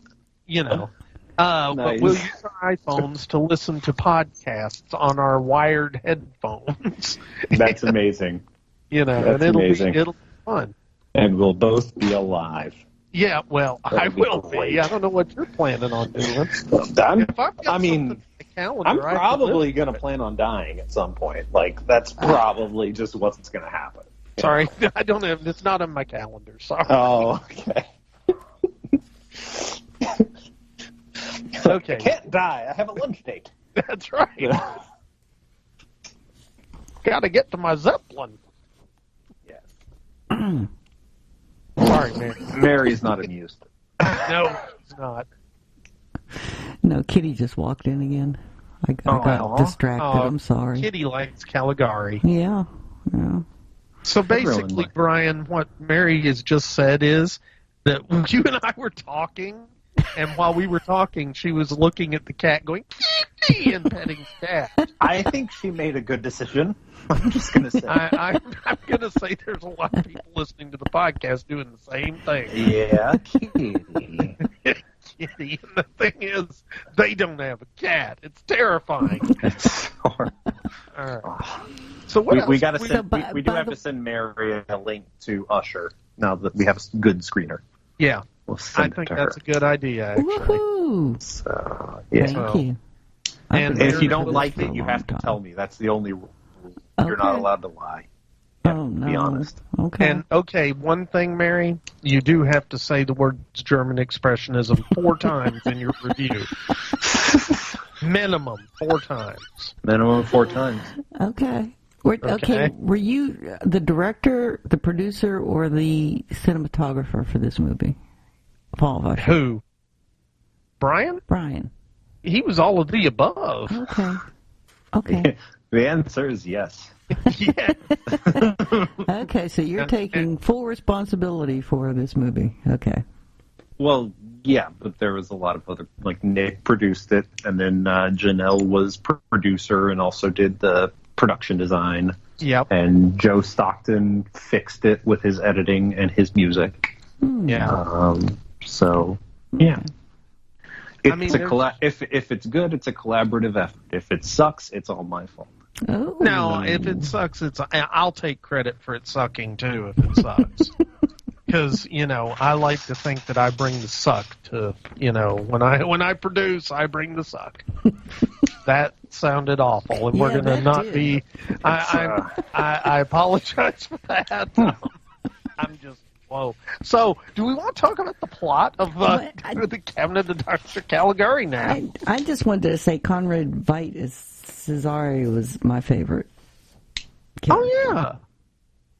I liked him. And it was an understated performance. Mm, like, he could have gone bigger with it. Yeah. But he didn't. Yeah. So. And I think he played it the right way, though. I you do know, too. that's the thing. To me, he brought some humanity to it. Yeah. And it was, you know, when Caligari just goes, and he's 23 years old and he's been asleep for 23 years. I was like, wow, that sucks. Yeah. Yeah. What happened? Did anything happen to him? Like, where was the last time we saw him in the movie? He kind of just Cesar? He dies. Yeah, he kind of just gets... Well, he died in the field, I think. Yeah, he died in the field. But then, I mean, the last time we see him, and, okay, we have spoiled the hell out of this movie already, but spoiler we told alert. people that they should take a 67-minute break and watch That's it. true. That's true. So they've all seen it already. But remember, the very last time we see Cesar is in the insane asylum at the end. Yeah. That's true. When he's not asleep, but he's also just kind of creepily standing there. Yeah. Looking at the girl. Yeah. He was looking at... he was definitely looking Jane at the girl, Austen, but he was also just totally creepy. Yeah.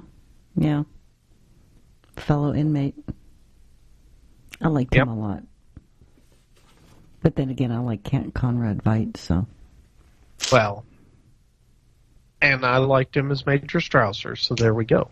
Oh, here's a little trivia. Bob Kane, the creator of Batman, used Veidt's appearance in The Man Who Laughs as an early model to base his appearance of the Joker on. So that's where the Joker... Oh, that's right. Veidt also was because he was the Man Who Laughs. Yes, and we did that one on the podcast. Yeah, he was creepy in that. Which then connects us back to Batman, which connects us back to Batman Returns and Tim Burton and the Penguin. Oh, my God. This was the Bob Kane one, though. This wasn't... But still, it's all full circle. No, okay. It's all full circle. Okay. Everything is connected. And he also starred in the very first film about LGBTQ rights ever made. Which was what? 1919, and it's in German. So I'm going to destroy it. Anders Al Die Anderen.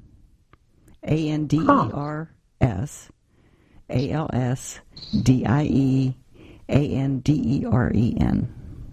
I have no idea what the movie's about, but I guess it had something to do with LGBTQ rights. Which is kind of weird for 1919 in Germany, but... You know, I'm not sure that it is. I don't know if it was pro. A lot of the oppressive stuff was kind of invented after that. So that's true. And the 20s was actually a very liberal time in a lot of places. Yeah. And then the war came, and that kind of smacked that down real hard. And Nazis kind of. They were not known for their LGBTQ-friendly attitudes. They were not known for any friendly attitudes. No. The only people Nazis like are other Nazis. Pretty true. Actually, that's kind of the whole point. Yeah, that is exactly the point, but I digress. I could sit here and think about punching Nazis all day, but let's carry on. Okay, and the girl that played Jane Austen? Dagovar. She did a movie with Fritz Lang called Harakiri in 1919. And she was known as one of Adolf Hitler's favorite film actresses. And she used to be a dinner guest of Hitler. Which I think is weird. I have no response to that. And she actually did movies up until 1979. Which really? Yeah. Tales from the Vienna Woods. Yeah. That's a long career. That's a long lifespan. Yeah. Mm-hmm. She must be like Nick. She doesn't live forever. Possibly. Hey, I haven't been proved wrong yet. That is not a challenge, by the way. It sounds like a challenge. You might want to be careful. It actually does. Yeah. It's going to be an interesting monster. Just don't go to any fairs in the next few weeks. That's all I'm going to say. Okay. I think I've said everything I can possibly think to say about this movie, aside from the fact that I absolutely adored the sets. I just, I want to live in that set. Okay, do you? Mary. It's kind of nightmarish. I was going to say, I don't think I could handle it, Mary. It would upset Kitty. Well, that's true. It would. See, I've just derailed her. It would upset Kitty, Mary. Yeah. Kitty needs parallel lines. Yes, Kitty does. Kitty would try to jump up on one of the doors and slide off. Yeah, and while that would be immensely funny, it would not be nice to Kitty. That's true. No, she's too old to jump up on doors now. She might just look at him and hiss at him, maybe. But I don't know. If I started talking to her, she'd jump. I feel like after she this doesn't like me. I feel like after this movie, you guys need to do Beetlejuice. Is that B movie enough? Hell, we kind of make B is for Beetlejuice. There you go. I think we did that one. I think it was one of my picks once. It's a great movie. Beetlejuice? Yeah. It's a great movie. I call it. If you haven't done it, I call it because I love. No, I'd love to do it if we haven't done it. Hang on. Yeah, look it up and see if we've done that one. I'm actually okay. This is the exciting part of the podcast where Nick goes to the B Movie Cast site and uses the search feature. Nice. Another thing I liked in this movie when they walked down the stairs to the fair part. It wasn't just a straight shot down the stairs. They went to the right, then they went to the left, then they went to the right, and then they went back to the left. Moving deeper into the background. Yeah. Okay, Mary. Go ahead. What? No, I was just going to say I love, the iconic shot with the askew beams where he's moving out, where he's carrying her, and he moves out onto that weird, strange set that they've got going that looks like it was an OSHA nightmare, but OSHA didn't exist. That weird pathway? Yeah, where he's walking her out onto that. That's just super iconic, and to me, that kind of sums up the whole movie. Yeah. The graveyard scene. Yeah. When they were walking through the graveyard. Yeah. By the way, Beetlejuice. Yes. Episode 349 from September 13th, 2015. So I'm surprised that I didn't remember doing it. But that's not that long ago. No, that's why I'm like, we did this one. Yeah. Yeah, episode 393. Huh. Everyone go. Oh, no, wait. That was A Nightmare Before Christmas was 393. This was 349. Sorry. Okay. I couldn't spell Beetlejuice, so I had to. I had to go with Tim Burton.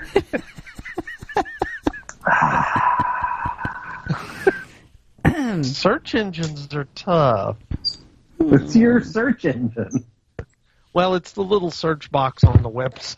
Okay. So, and it requires that you type in the exact spelling. Yes. Yeah. And I was trying Beetlejuice as 2 words. No, Beetlejuice is 1 word, and the name of the movie is Beetlejuice, Juice, but his actual name is Beetlejuice, Geuse. Yeah. Fun fact. Huh. Yes. Yeah. Oh, shoot. We really should have done this movie with you, Brian. I am a big Beetlejuice fan. I think it's Tim Burton's best movie because he wasn't big enough to... never mind. That's a whole thing. Yeah. No, I think I know where you're going. He got so big that, there was no pushback when it came to story or anything. So I feel like his later stuff is a little self-indulgent, but Beetlejuice, he's still got... people kind of pushing back on him when it comes to the story. So it's his best story, where it's just really it holds together really well, but it's also still bizarre. So Was that around my birthday? Yes, it was. As a matter of fact, the tag from Vince says, in honor of Mary's birthday. Okay, I thought so. Yeah. I like that movie. So there you go. Yeah. All right. And you know what I liked about this movie? I liked all the really tall chairs. The tall chairs with with tons of straps in the back. Yeah. Yeah. They used those in so many of the scenes, those really tall chairs. Mm-hmm. And yeah, that one scene, my favorite was the clerk sitting on the Yeah, and the guys in the background had real tall chairs, too. Yep. And then when they went to the police station, they had real tall chairs. I'm a big fan of tall chairs. Yeah. Is that why this movie's a classic? The tall chairs. It is. Okay. It's the tall chairs. Those guys in the police station reminded me of the little monkey guys in, oh, Lord. The Wizard of Oz. Wizard of the Oz. Flying Monkeys. Yeah.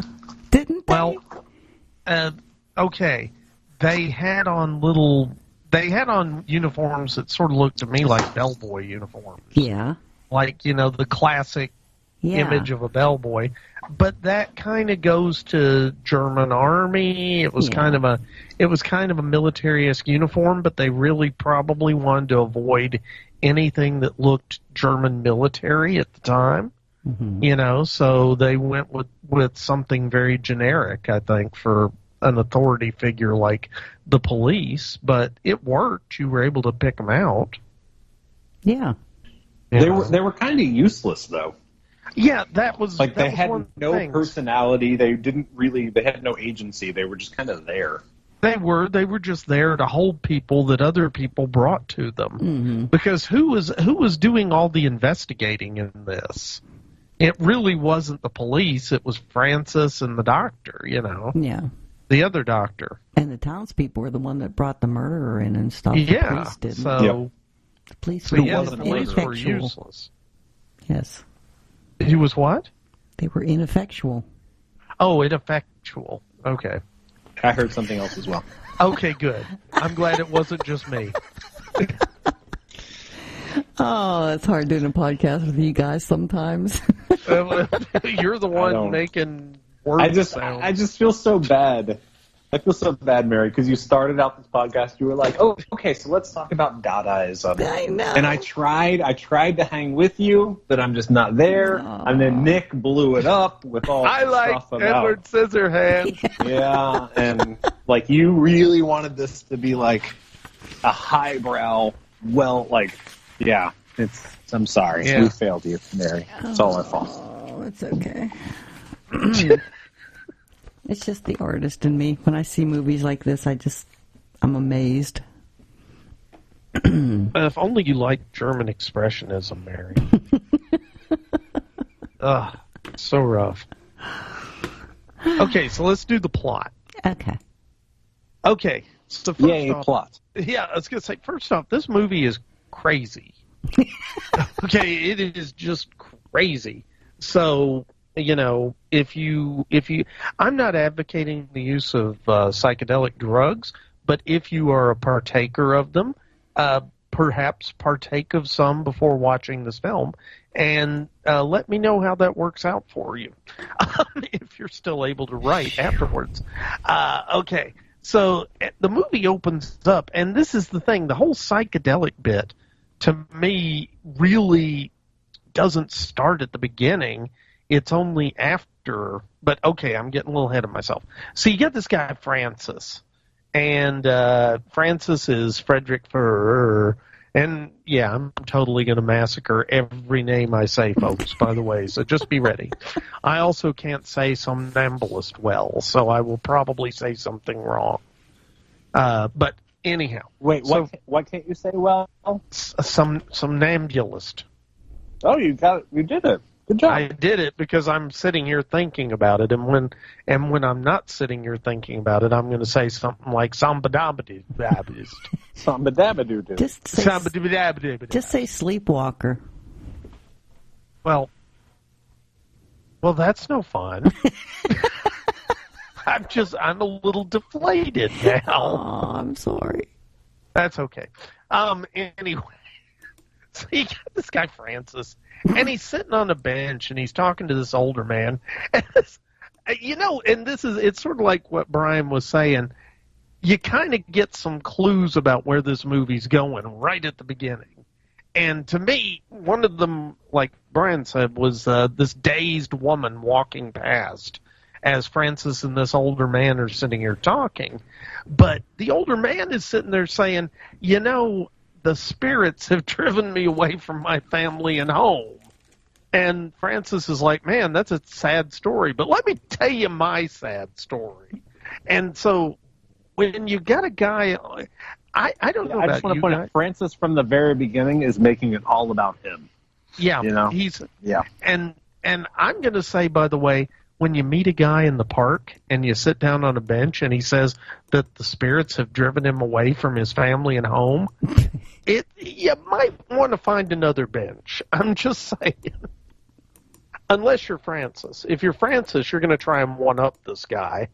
And so Francis explains that the kind of dazed woman that just walked through and totally ignored him was his fiancée, Jane, and that they had suffered a great ordeal, and this is why, she's kind of the way she is, though he really doesn't say anything about the way she is. He just, he's like, oh, there goes my fiancée. It's so adorable when she doesn't even look at me or acknowledge that I exist as she walks by.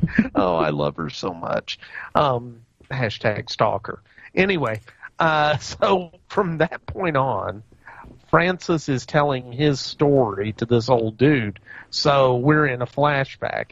And once we get into the flashback, it goes from kind of a normal-looking park set to, this inspiration of Tim Burton, slanted, angled, sharp-edged, weird set and everything. All the buildings, everything. Even some of the lighting, there were times when they painted. Yeah, it's Cubist. Nick would say it's Cubist. Yes, it's Cubist, exactly. So this Cuban line stuff is there, and that's the sets, and it's really interesting. Ask Mary about it. So Francis is saying, hey, I came from this place called Holstonwall, and, it was a great little village until the fun fair came to town. And, apparently when the fun fair came to town, things got dark. And what made things become so dark and sinister? Well, this mysterious dude who looks like Tim Burton's the Penguin from Batman Returns, he's coming in, and his name is Dr. Caligari, and he has the most slicked back hair I have ever seen in anyone. Just wow. I mean, it is, wow. Anyway, he shows up at, I guess, the town office, and he's looking for a permit so he can, have his exhibition at the fair. Well, the clerk is extremely rude to Caligari, and you immediately get to sense that, Caligari is up to no good, because he goes from looking all humble and nice to looking like he's about to cut your liver out and eat it with some fava beans and a nice Chianti. And anyway, the Caligari gets his permit though, and so Mary, that was a reference to Hannibal Lecter. Just so no, I got. Okay, good.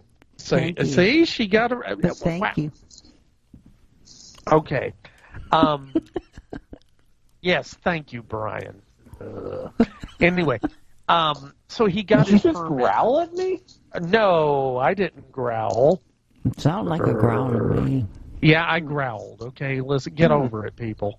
I've been hanging out with my dog a lot lately. So anyway, so Caligari's act he's got a somnambulist in it. Somnambulist. No, I'm not going to say sleepwalker. It's a sleepwalker. Yeah, it's a somnambulist. So anyway, the clerk is kind of mocking him for that and all this, but he gets his permit. But that night, the clerk is found stabbed to death. Dun, dun, dun. So the next morning, our buddy Francis, who's decided to tell this complete stranger his life story, and his friend Alan, who, if this was a Star Trek episode, Alan would be wearing a red shirt, guys.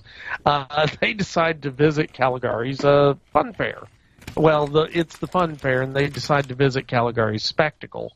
And so they go in, and it's a real sideshow, and Caligari's out there hawking it, and everybody goes in, and he then brings out this coffin-like box, and inside the box is Caesar.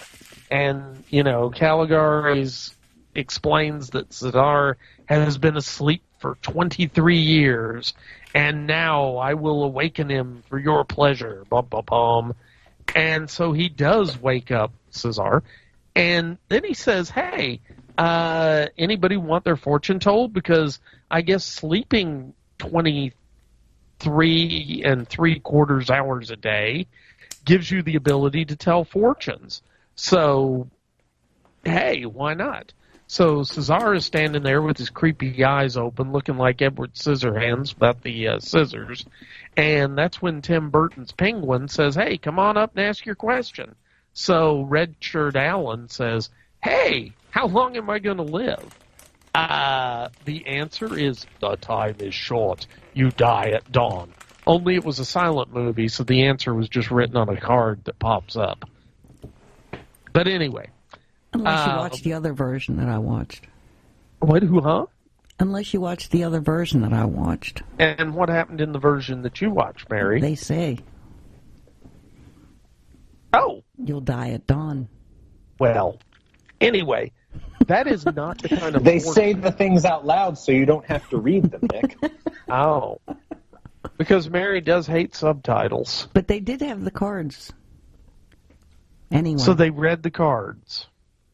Well, no, they didn't have the cards in it.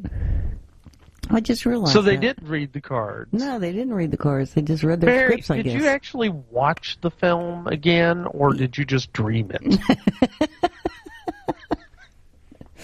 I don't know. Okay, fair enough. So going back to the movie. Yes. So, and Francis and Alan are like, oh, this is funny that he has said I shall die. And they leave.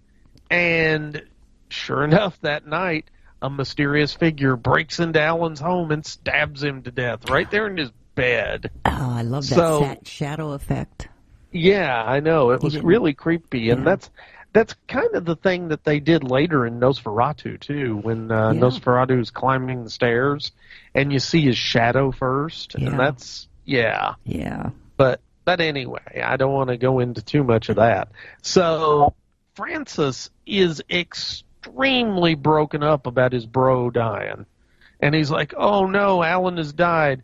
And the police are very ineffective. I think I will You forgot the one line. Which is? Where, they cut to a title card, and it's like, I know we're both in love with her, but whoever she chooses, let's stay friends. Oh, and yeah. It's the only reference to this weird love triangle that doesn't amount to anything.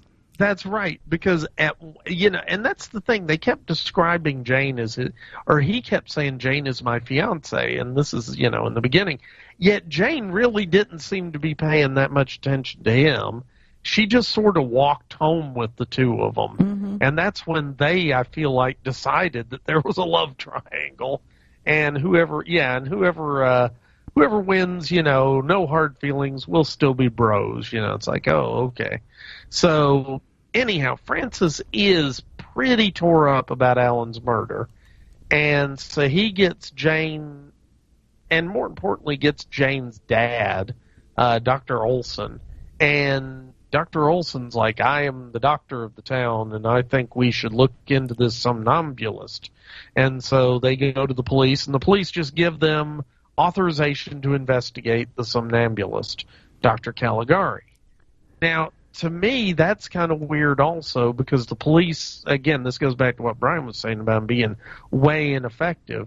They're just like, oh, yeah, sure, you want to investigate this? Go right ahead, man. That would be like me going to the police and saying, I think my neighbors have a meth lab. Could I have a search warrant to go check out their house?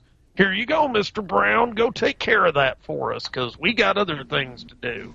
That would be amazing if that's how the world worked. I would be investigating so many things right now. Oh, I think I would be in hell. I'd be dead probably after the first one. Yeah, well, you know, they'd find your meth lab, Mary, and, you know. Mary's Meth Lab tonight on Fox. No, just put me on a watch list, thanks. Hey, no worries. I was just thinking that would be a great It was a meth sequel. lab, but it was covered in chocolate. And cat fur. Okay, I just threw up a little in my mouth now. Always got to bring the cat hair into it. So anyway, Alan and Dr. Olson go and visit Caligari, and they see the somnambulist, and it's like, it's all right, I guess. But we're still, you know, very concerned about this. But at the same time, you know, there's been 2 murders. Well, that night, the townsfolk, not really the police, apprehend this criminal who is holding a knife. And it looks like he's about to murder an elderly woman. And, you know, the police don't really seem to get much out of him. They just say, hey, this was a guy, and he had a knife, and he was going to maybe kill somebody. So we've had 2 other people killed with knives. He must be the killer. So mission accomplished. Yes. Great job. They're hanging their banner and posing for the photos. Meanwhile, Francis and Dr. Olson, they talk to the criminal. And the criminal says, you know, I was totally going to kill this old woman, but I wasn't the one who did those 2 previous murders. I was just using the same kind of weapon to throw blame away from myself because I was taking advantage of there being another killer. So essentially, this movie also introduced the idea of copycat killers. True. So there you go. Yeah. Wow. This film was way more influential than anybody thought.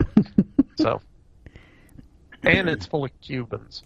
But anyway, so Francis continues spying on Caligari, and he seems to see Cesar still sleeping in the box, even as he's spying on Caligari, because he doesn't believe that, you know, he believes this criminal, that he didn't kill the people, which means somebody else did, and Francis has got it in his mind that it's definitely going to be Caligari. Mm-hmm. The fact that it is Caligari is just kind of convenient. But anyway, so Cesar's, you know, apparently still sleeping in his box. And this is what Brian was talking about, where things happen in one place and then you cut to a scene where at the same time as the other place and you see what's happening then. So concurrent storylines. But what the thing that was going on was Cesar was actually sneaking into Jane's home. And, you know, he was kind of standing over her while she was sleeping. He was supposed to kill her. Well, he was supposed to kill her, and so he's got his knife and he's about to stab her, but then he's checking her out and he's like, man, this chick's pretty hot. And so he decides not to stab her. What? You know? I mean, Cesar, man, he was a player. This is the 80s remake of The Cabinet of Dr. Caligari, as retold by Nick Brown. So anyway. Man, this chick's kind of hot. Let's take her to the roadhouse. Hey, it's my way or the highway, Brian. So, all right.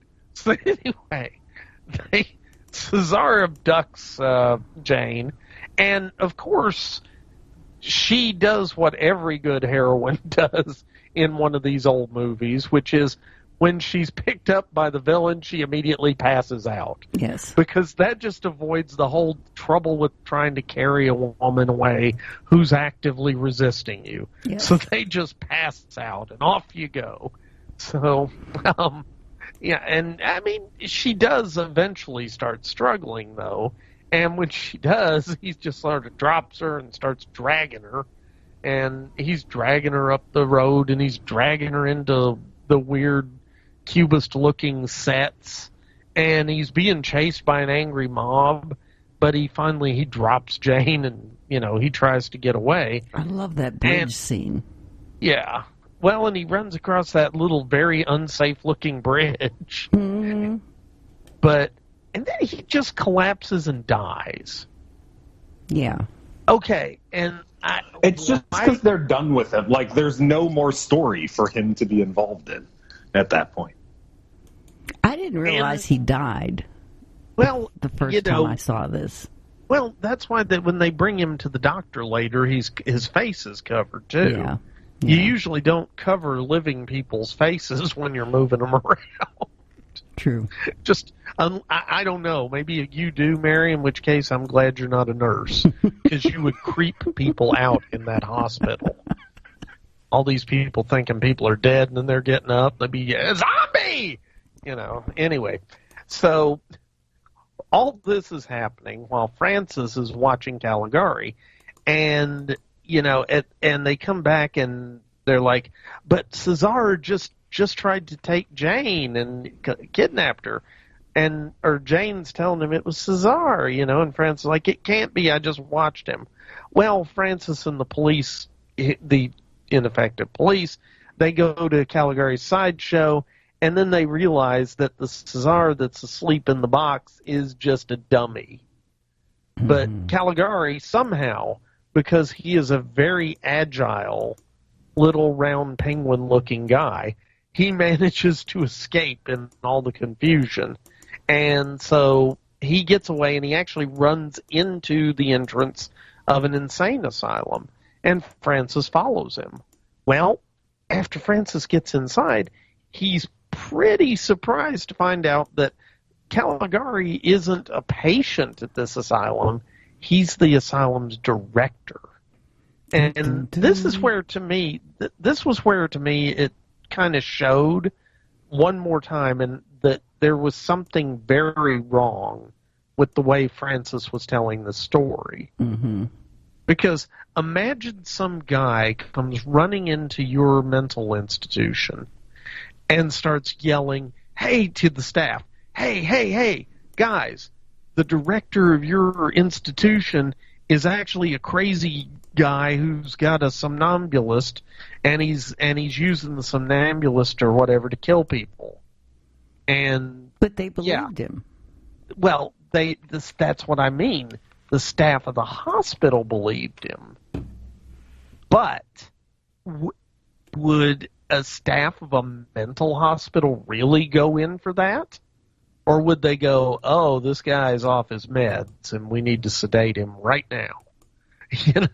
So, anyway, for whatever reason, the staff goes along with this, and they start, investigating Caligari.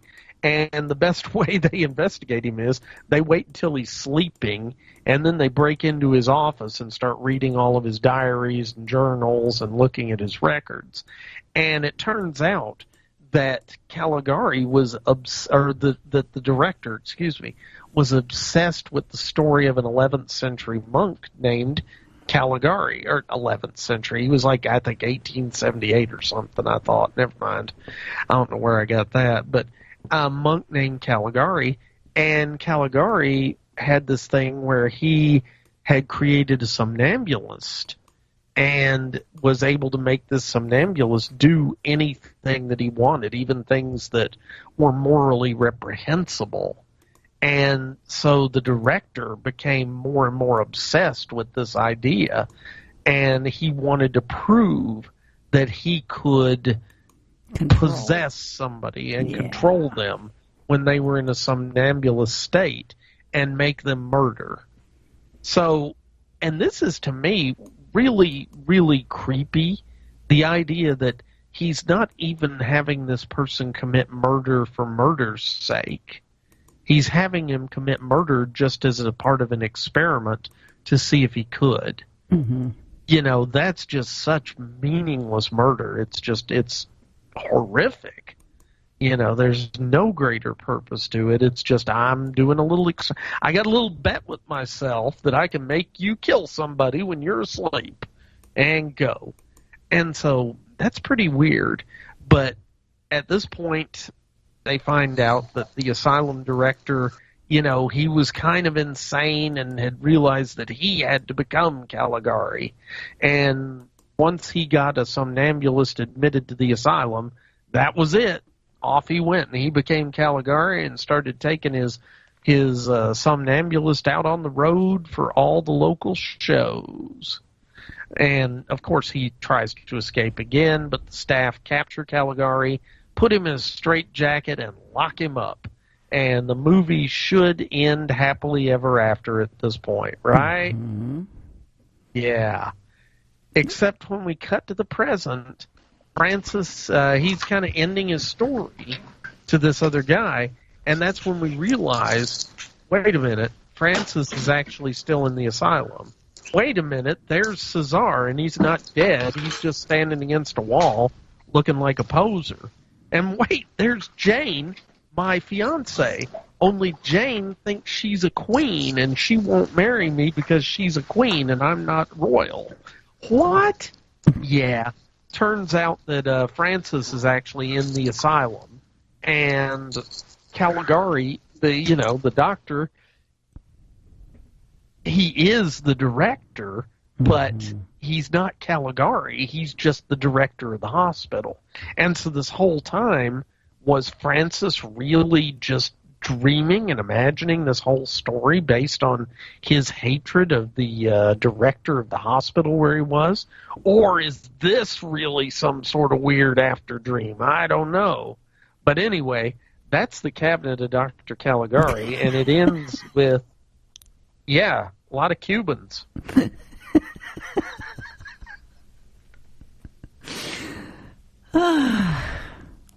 By the way, that might be your best synopsis yet. I like to think it was. Particularly like the part with the penguin. It's very good. What can I say? Thank you. I'll be here all week. Try the veal. It's delicious. So. I love the way the story was all people that were inmates of the asylum.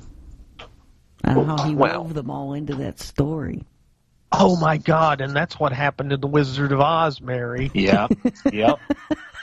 Wizard of Oz totally ripped it off. Totally ripped it off, and they stole the uniforms for the flying monkeys. The monkeys, yeah.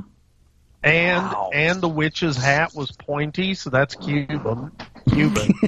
That is Cuban. That's very Cuban. The yellow brick road was just like the pathway through the cemetery. Yes, and Patrick Swayze was in both of them in the Roadhouse. Oh. All right. This is usually when we do the contest, but we already did that. We should do the contest. Only we've already done the contest. Yeah. Why did we do the contest so early? So that it would be awkward. Yeah, we just do it at the end with you, Brian, because really? Yeah. Oh. Because we can't get a word in edgewise when you're on, so we just end up doing it at the end. Oh my God! Did you? I'm sorry, Brian. Do you need some medication for that burn? He's not talking to me anymore. Oh no! I broke Brian. I'm not allowed to talk anymore. Oh. Poor Brian.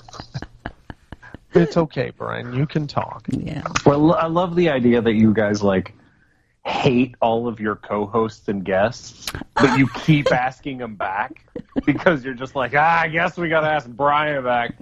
God, he talks so much. Excuse me. That was Mary. I'm totally not a hater. Mm. Oh, okay. Oh, my God. Well, I wanted your artistic viewpoint of this movie. Oh, you must be disappointed. It started out good. And then I said all the smart things I had. Yeah. I said all the smart things I had, and then it's just... He used up his fancy words way early. Yeah. Oh, well. No, I think that this is an incredibly influential movie. But it's one of those movies where it's it's so influential, it's easy to miss because it doesn't feel... from a modern eye, it doesn't feel that special. but it's just because it's influenced so many things that now when you go back and visit it, it doesn't feel that novel. Yeah. You know, because you've seen strange expressionist kind of, you know, backgrounds. Yeah. You've seen all these things in so many movies that you just kind of dismiss it. But in 1919, this was a big deal. Yeah. This was a huge departure from what had been done. Yeah. So it really pushed the idea of film as a visual art form that could break rules forward, I think. Yes. So, I think you're right. Mm-hmm. And everybody needs to watch it at least 5 times. Yeah. Well, and even the ending, they're all crazy, is like a cliche now. But it wasn't then. Yeah. Like, that was a shocking, interesting ending. Yeah. I mean, they were, so really, M. Night Shyamalan, with his twist endings, rips off this movie, too. Sure. Yeah. Sure, why not? Yeah, I mean, I don't think that this movie invented the idea of a twist ending. I think that's been done in literature for a while, but plot twist. Wait, the plot twist is that there's been plot twists? Yes. Oh my God, it's a plot twist that we realize there's plot twists. That's anyway. That's like a triple Shyamalan is what that is. Indeed. Jeez. Tonight on Triple Shyamalan. See, Mary, I'm trying. I'm trying to be. Thank you. Okay. And Nick just I like Edward Scissorhands. Nick just always just knocks it right off the track. Yeah. I like the Penguin. I like the Joker. He wasn't in this. Yes, he was. Didn't but you hear not that? There was a trivia question. Never mind. Anyway, he sort of was, but okay. So anyway, Mary. What? Do we have any feedback, yes. or do we want to keep talking about Cubans? Yes. No. Let's move on to the feedback, please. Okay. I want to start. Let's move on to literally anything else, please. Yes. I just wanted first off to say thank you to Brian Howard, because he gets our podcast through Apple iTunes, and he noticed that the picture was different. And the picture's still different, by the way. Time. And Nick explained that he had to start including art in each episode when he submitted it, and he didn't have the original orange GIF that we had, JPEG. So Brian sent me a copy of the original JPEG. So thank you, Brian. I sent it on to Nick, and now it's in Nick's ballpark. Yeah, it's in my ballpark, and good luck. iTunes is absolutely awful. Wow. I have no idea how to change it. Ooh. So I'm just gonna figure it out eventually. I tried for longer than I should have for something of this level of importance. It is important. And failed. It's pretty important that your podcast That's our has logo. a picture. It's got the alien right off the shirt. But it's not the logo. The logo's the little orange, whatever that is. I will fix it. Thank you. And thank you, Brian, for sending over the picture. Well, that was really nice of him to do that. He went through the trouble. It was, actually, and I appreciate that. I just wish... And I'm not being funny. Thank you, Brian, for doing Nick's job. Yes. No, if he was doing my job, he'd fix it on iTunes. So, I'm trying, people. Well, not right now, I'm not. I'm griping right now. I'm just grumpy right now. Cubans. Bring the dog in. Bring Loki in. That'll make you happy. No. No. God, no. I don't need to be bit. Maybe you do. Brian, after the podcast, drive over to Nick's house and bite him for me. That is not what we want to do. I'm going to call that. Okay, this next one is from Stephen Turek. It says, "Hi, Mary. Ooh. Would the answer be Pharaoh's Curse, 1957?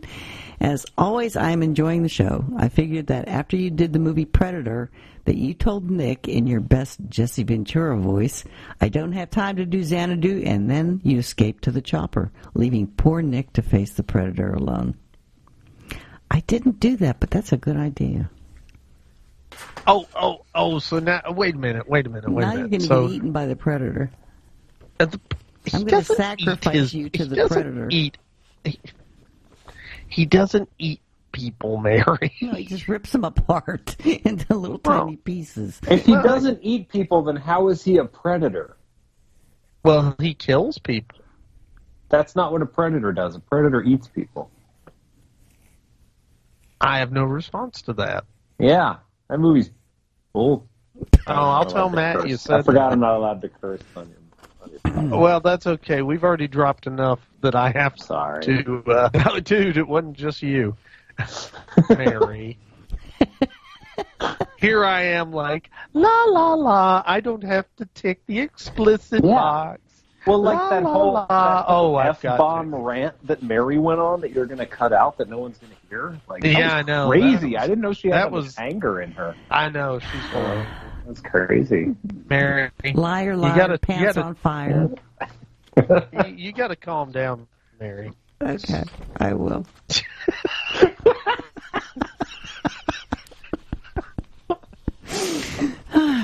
Okay. So going back to Steve's email. Yes. How about we just move on to Tom Jackson's? What, did you finish Steve's? Yes. Oh, okay. Yeah. Well, yeah, let's do that. Wait, Tom wrote us an email too? Yes. Yes, he did. Wow, and he did the contest. Yes. Yeah. And yet you're not going to give him anything. I'm going to give him. I'm going to give him. No, I can't give him the spork. You want the spork? I will find something to give him, and maybe it will. I'm just feeling Nick's looking around the room right now, going, "There is nothing of value in my life." I was so looking around the room for things I could send to somebody when you said that. Oh my God, I feel a little unhappy that I'm that readable. Okay. Tom Jackson. Well, anyhow. All right, award winner Tom. Award winner Tom, yes. He said the movie's Pharaoh's Curse, date 1957, and Ziva Shapir is the star. Just love that mummy movie. It was the first late-night Saturday night movie that scared me when I was a kid. Thank you, Bill Cardell. Ooh. Did Tom used to live in Pittsburgh? I thought they did, yeah. Okay. That would explain why he knew Bill Cardell. Chilly Billy. Yep. Okay, that's our Pittsburgh late-night horror host when I was growing up. Okay, this next one is from Patrick Kelly. He said, I only just completed the Batwoman show yesterday. I held off until I got a decent copy of Batwoman, and it looks like I might not jump into your View to a Kill podcast until later. And he says, I was totally psyched to hear everyone's take on View to a Kill. I just watched the movie tonight and was surprised to realize I'd never seen this Bond before. Over the years, I caught the opening ski chase scene several times as I passed through the room while my wife was watching the movie, but apparently I never got motivated enough to stick around and watch the rest of A View to a Kill. As for the Cabinet of Dr. Caligari, I checked my movie log and saw that I watched it in March of 2007. I only have vague memories of it. Even though I appreciated what a landmark film it is, I only awarded it 3 stars out of 5 in my log. I have a feeling I'm going to rate it much higher this time around. I think when you hear some of the background and stuff and some of the stories, and I think it helps a lot. But he goes on to say, right now I'm in the middle of a fascinating documentary called The Pixar Story, 2007, available on Netflix streaming. It was directed by Leslie Iwerks, the granddaughter of Ube Iwerks, the pioneer animator who is largely responsible for bringing Walt Disney's Mickey Mouse to life. I'm always inspired by stories of people who forge ahead in face of one heartache after another. It's a wonder that Pixar survived its early years and that Toy Story ever got made. He goes on to say, I received a decent Kino Lorber Blu-ray copy of Caligari through Netflix today. The disc contains those two versions you mentioned that I emailed him about the two versions I watched. The silent version and a shorter one with some kind of English commentary. We recently started watching our Indiana Jones 4K quadrilogy, so if there's a problem, we'll be able to exchange it in time. As was the case with the Star Wars 4K, the difference between Blu-ray and 4K is wonderful and I think worth the extra expense. The images are richer and more detailed. I never realized there was that much of a difference between 4K and Blu-ray. Oh, yeah. If you've got a big enough TV, there's a very big difference. 4K is that much better than Blu-ray. Yeah, it's about so Blu-ray is 1920 by 1080, and 4K is minimum 38 per 3980, basically 4,000 lines across, as opposed to 1920. So twice the resolution, which is really 4 times the resolution. Oh, okay. Cool. Literally, it starts looking like it's just there, and you're looking through a window at it. If your TV's under 40 or 50 inches, you can't really tell the difference because the pixels just aren't there. Your eye can't see it. But if you've got a 60 or 70-inch TV, it makes a big difference. Oh, okay. Yeah. Cool. He goes on to say, in other personal B-movie developments, I gave up trying again to make it through the Korean monster movie The Host from 2006. I quit it a few years, but after continually hearing good things about it, I thought I'd give it another try. No dice, I simply couldn't sit through it, and I quit it about the same point as before, about 15 minutes into the film. There's nothing about this film that appealed to me. Wow, I adored that movie. I liked The Host. Yeah. I will say I thought The Host was okay, but I wasn't over the moon like some people were. Yeah. That's what I was going to say, because I just heard so many people just, oh my God, The Host. And, it's okay. If I remember right, it's been a long time, but if I remember right, it does start out super slow. Yeah. And then the last half is more... That's true. A lot more is happening. Yeah. No, that's one of the things. Now, I will say, if you want a South Korean horror film that's really amazing, Train to Busan. We have to do that one. Yeah, we could totally do that one. I'm down for that. That is an amazing film. I really keep hearing things about that. I really need to see that one. Yeah. You can watch the Joe Bob hosted version. Oh, that's true. Yeah. Okay.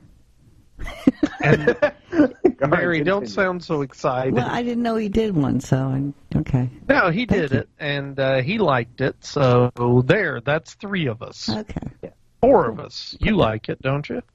Put that on the list. You haven't seen it. I haven't seen it. Okay. Well, you got to watch it before I put it on the list. Oh, okay. It's a zombie movie, but it's a zombie movie that actually has characters and themes. Ooh. Yeah.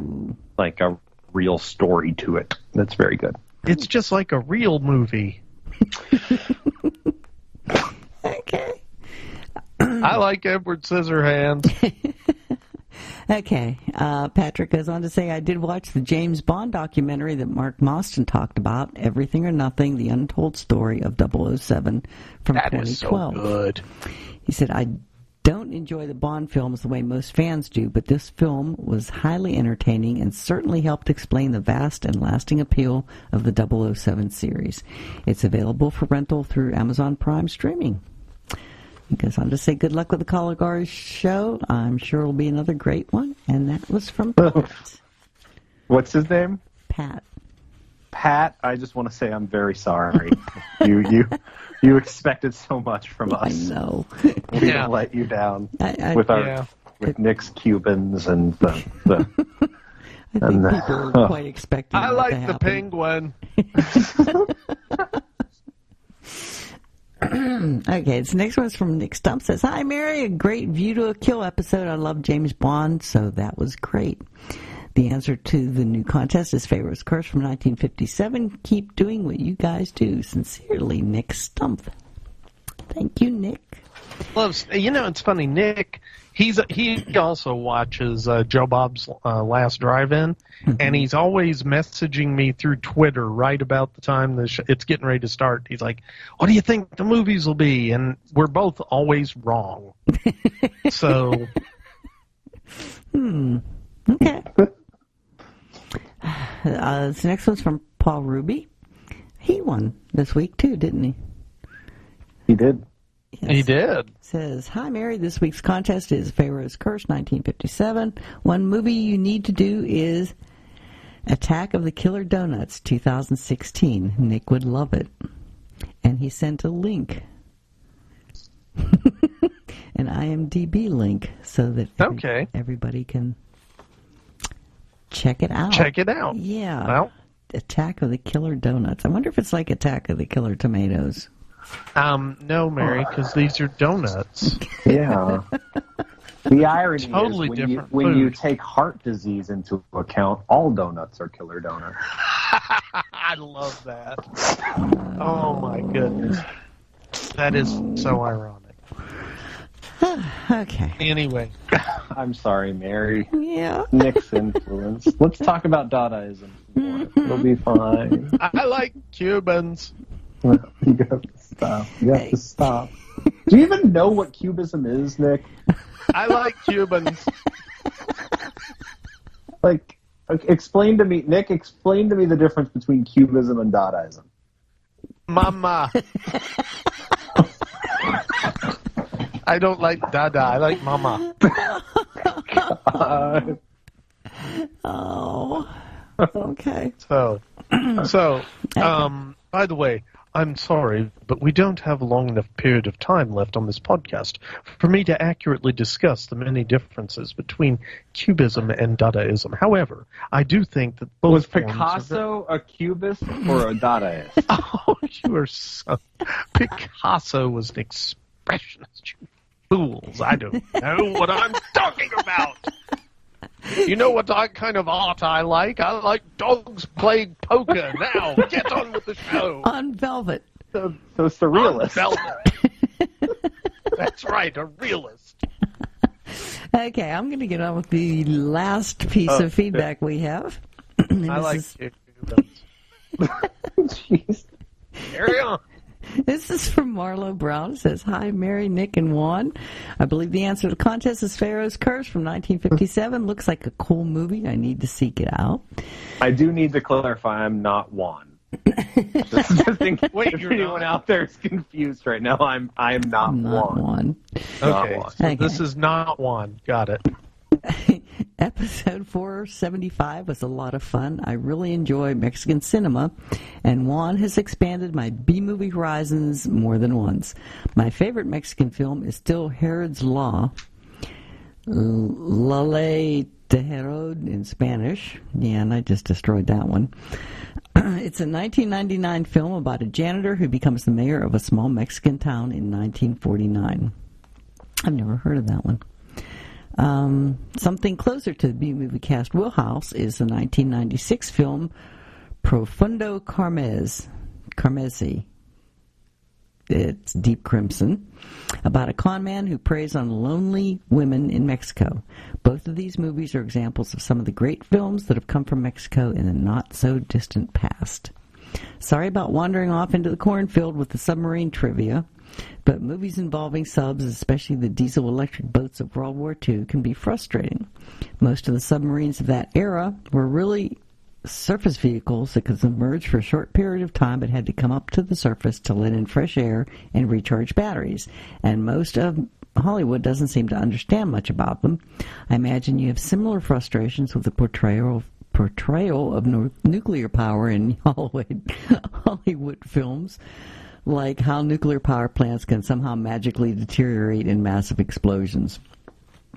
I just suspend my disbelief constantly. You just have to do stuff like that sometimes. I finally ran across Lake Placid on DVD at a price I couldn't refuse, and I loved it. I've been wanting to see it for quite some time, and now I see why so many people like it. With such a great cast and effects that still hold up, y'all might want to consider it for a future episode. The best part about Lake Placid is the scene where they go,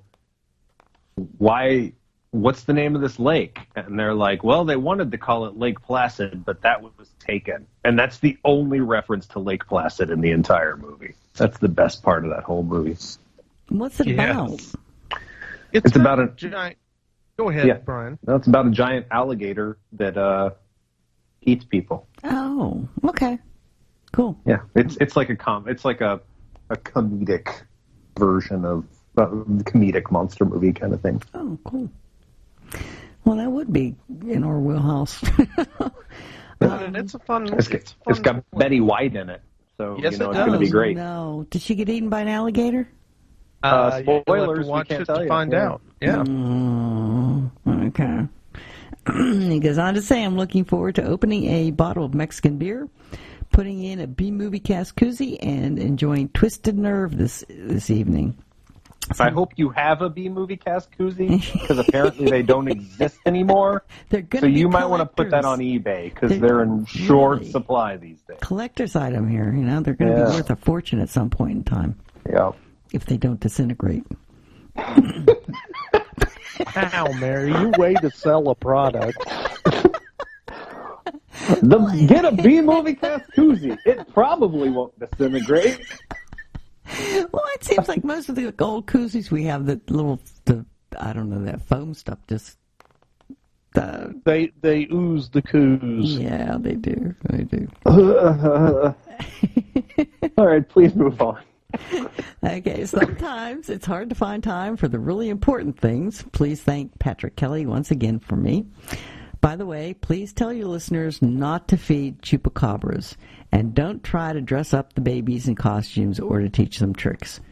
They're cute when they're little, but you're just playing with fire. Don't ask me how I know.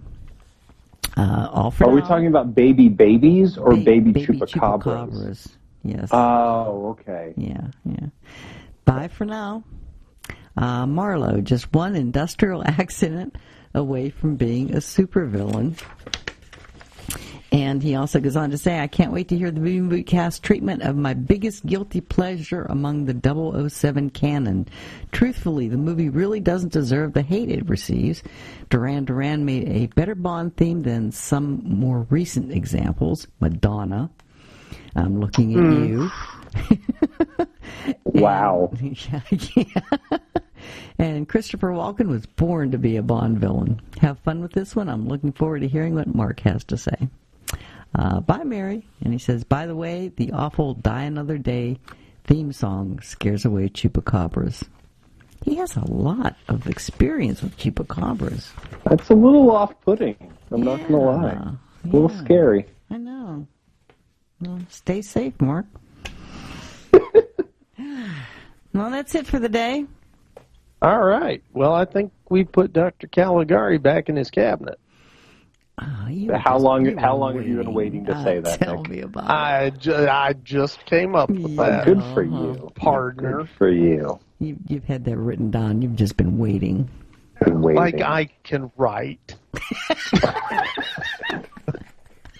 Jeez, Mary, what do you think I am, a somnambulist or something? Bunch of hooligans, what y'all are. Tell you what. Just for you, I have to say German expressionism just one more time. Yeah. Thank you, Mary. That was the salve on my wounds. Ugh, that also sounded gross. Anyway, good night, guys. Good night. Thanks for Good joining night, us, everyone. Brian. And congratulations on your movie. Thanks, guys. That was so cool. Thank you. Yeah. You guys have a wonderful evening. You too.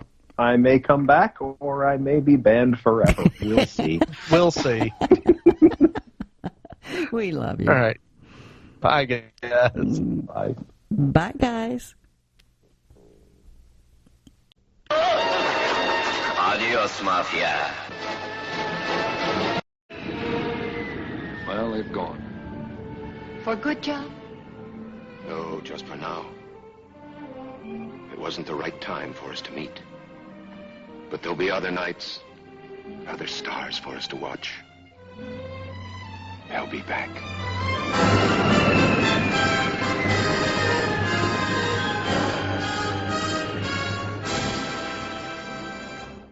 The ghosts are moving tonight, restless, hungry. All right, fellas, here's your story. Greetings, my friend. We are all interested in the future, for that is where you and I are going to spend the rest of our lives. And we cannot keep this a secret any longer. Wait, Captain. I have found evidence of intelligent beings on this planet. Look to the skies. It's the B-Movie Cookbook. Menus inspired by 15 of your favorite B-movies from the 1950s. With teenage werewolves, blobs, and enough cheese for everyone. When we return to our planet, the High Court may well sentence you to torture. But until then, we've got Ed Wood and Vincent Price. There'll be food and drink and ghosts, and perhaps even a few murders. You're all invited. So impress your friends with dinner and a movie. With the B-Movie Cookbook, we've got you covered. Get your copy today at bmoviecookbook.com. That's bmoviecookbook.com. Let me see that book. I am interested to see what sways your mind so heavily. Sure thing. Just visit bmoviecookbook.com. Anybody around here want some coffee?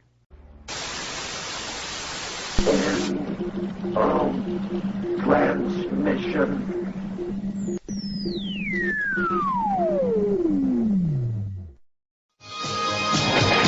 The good guys always win, even in the 80s.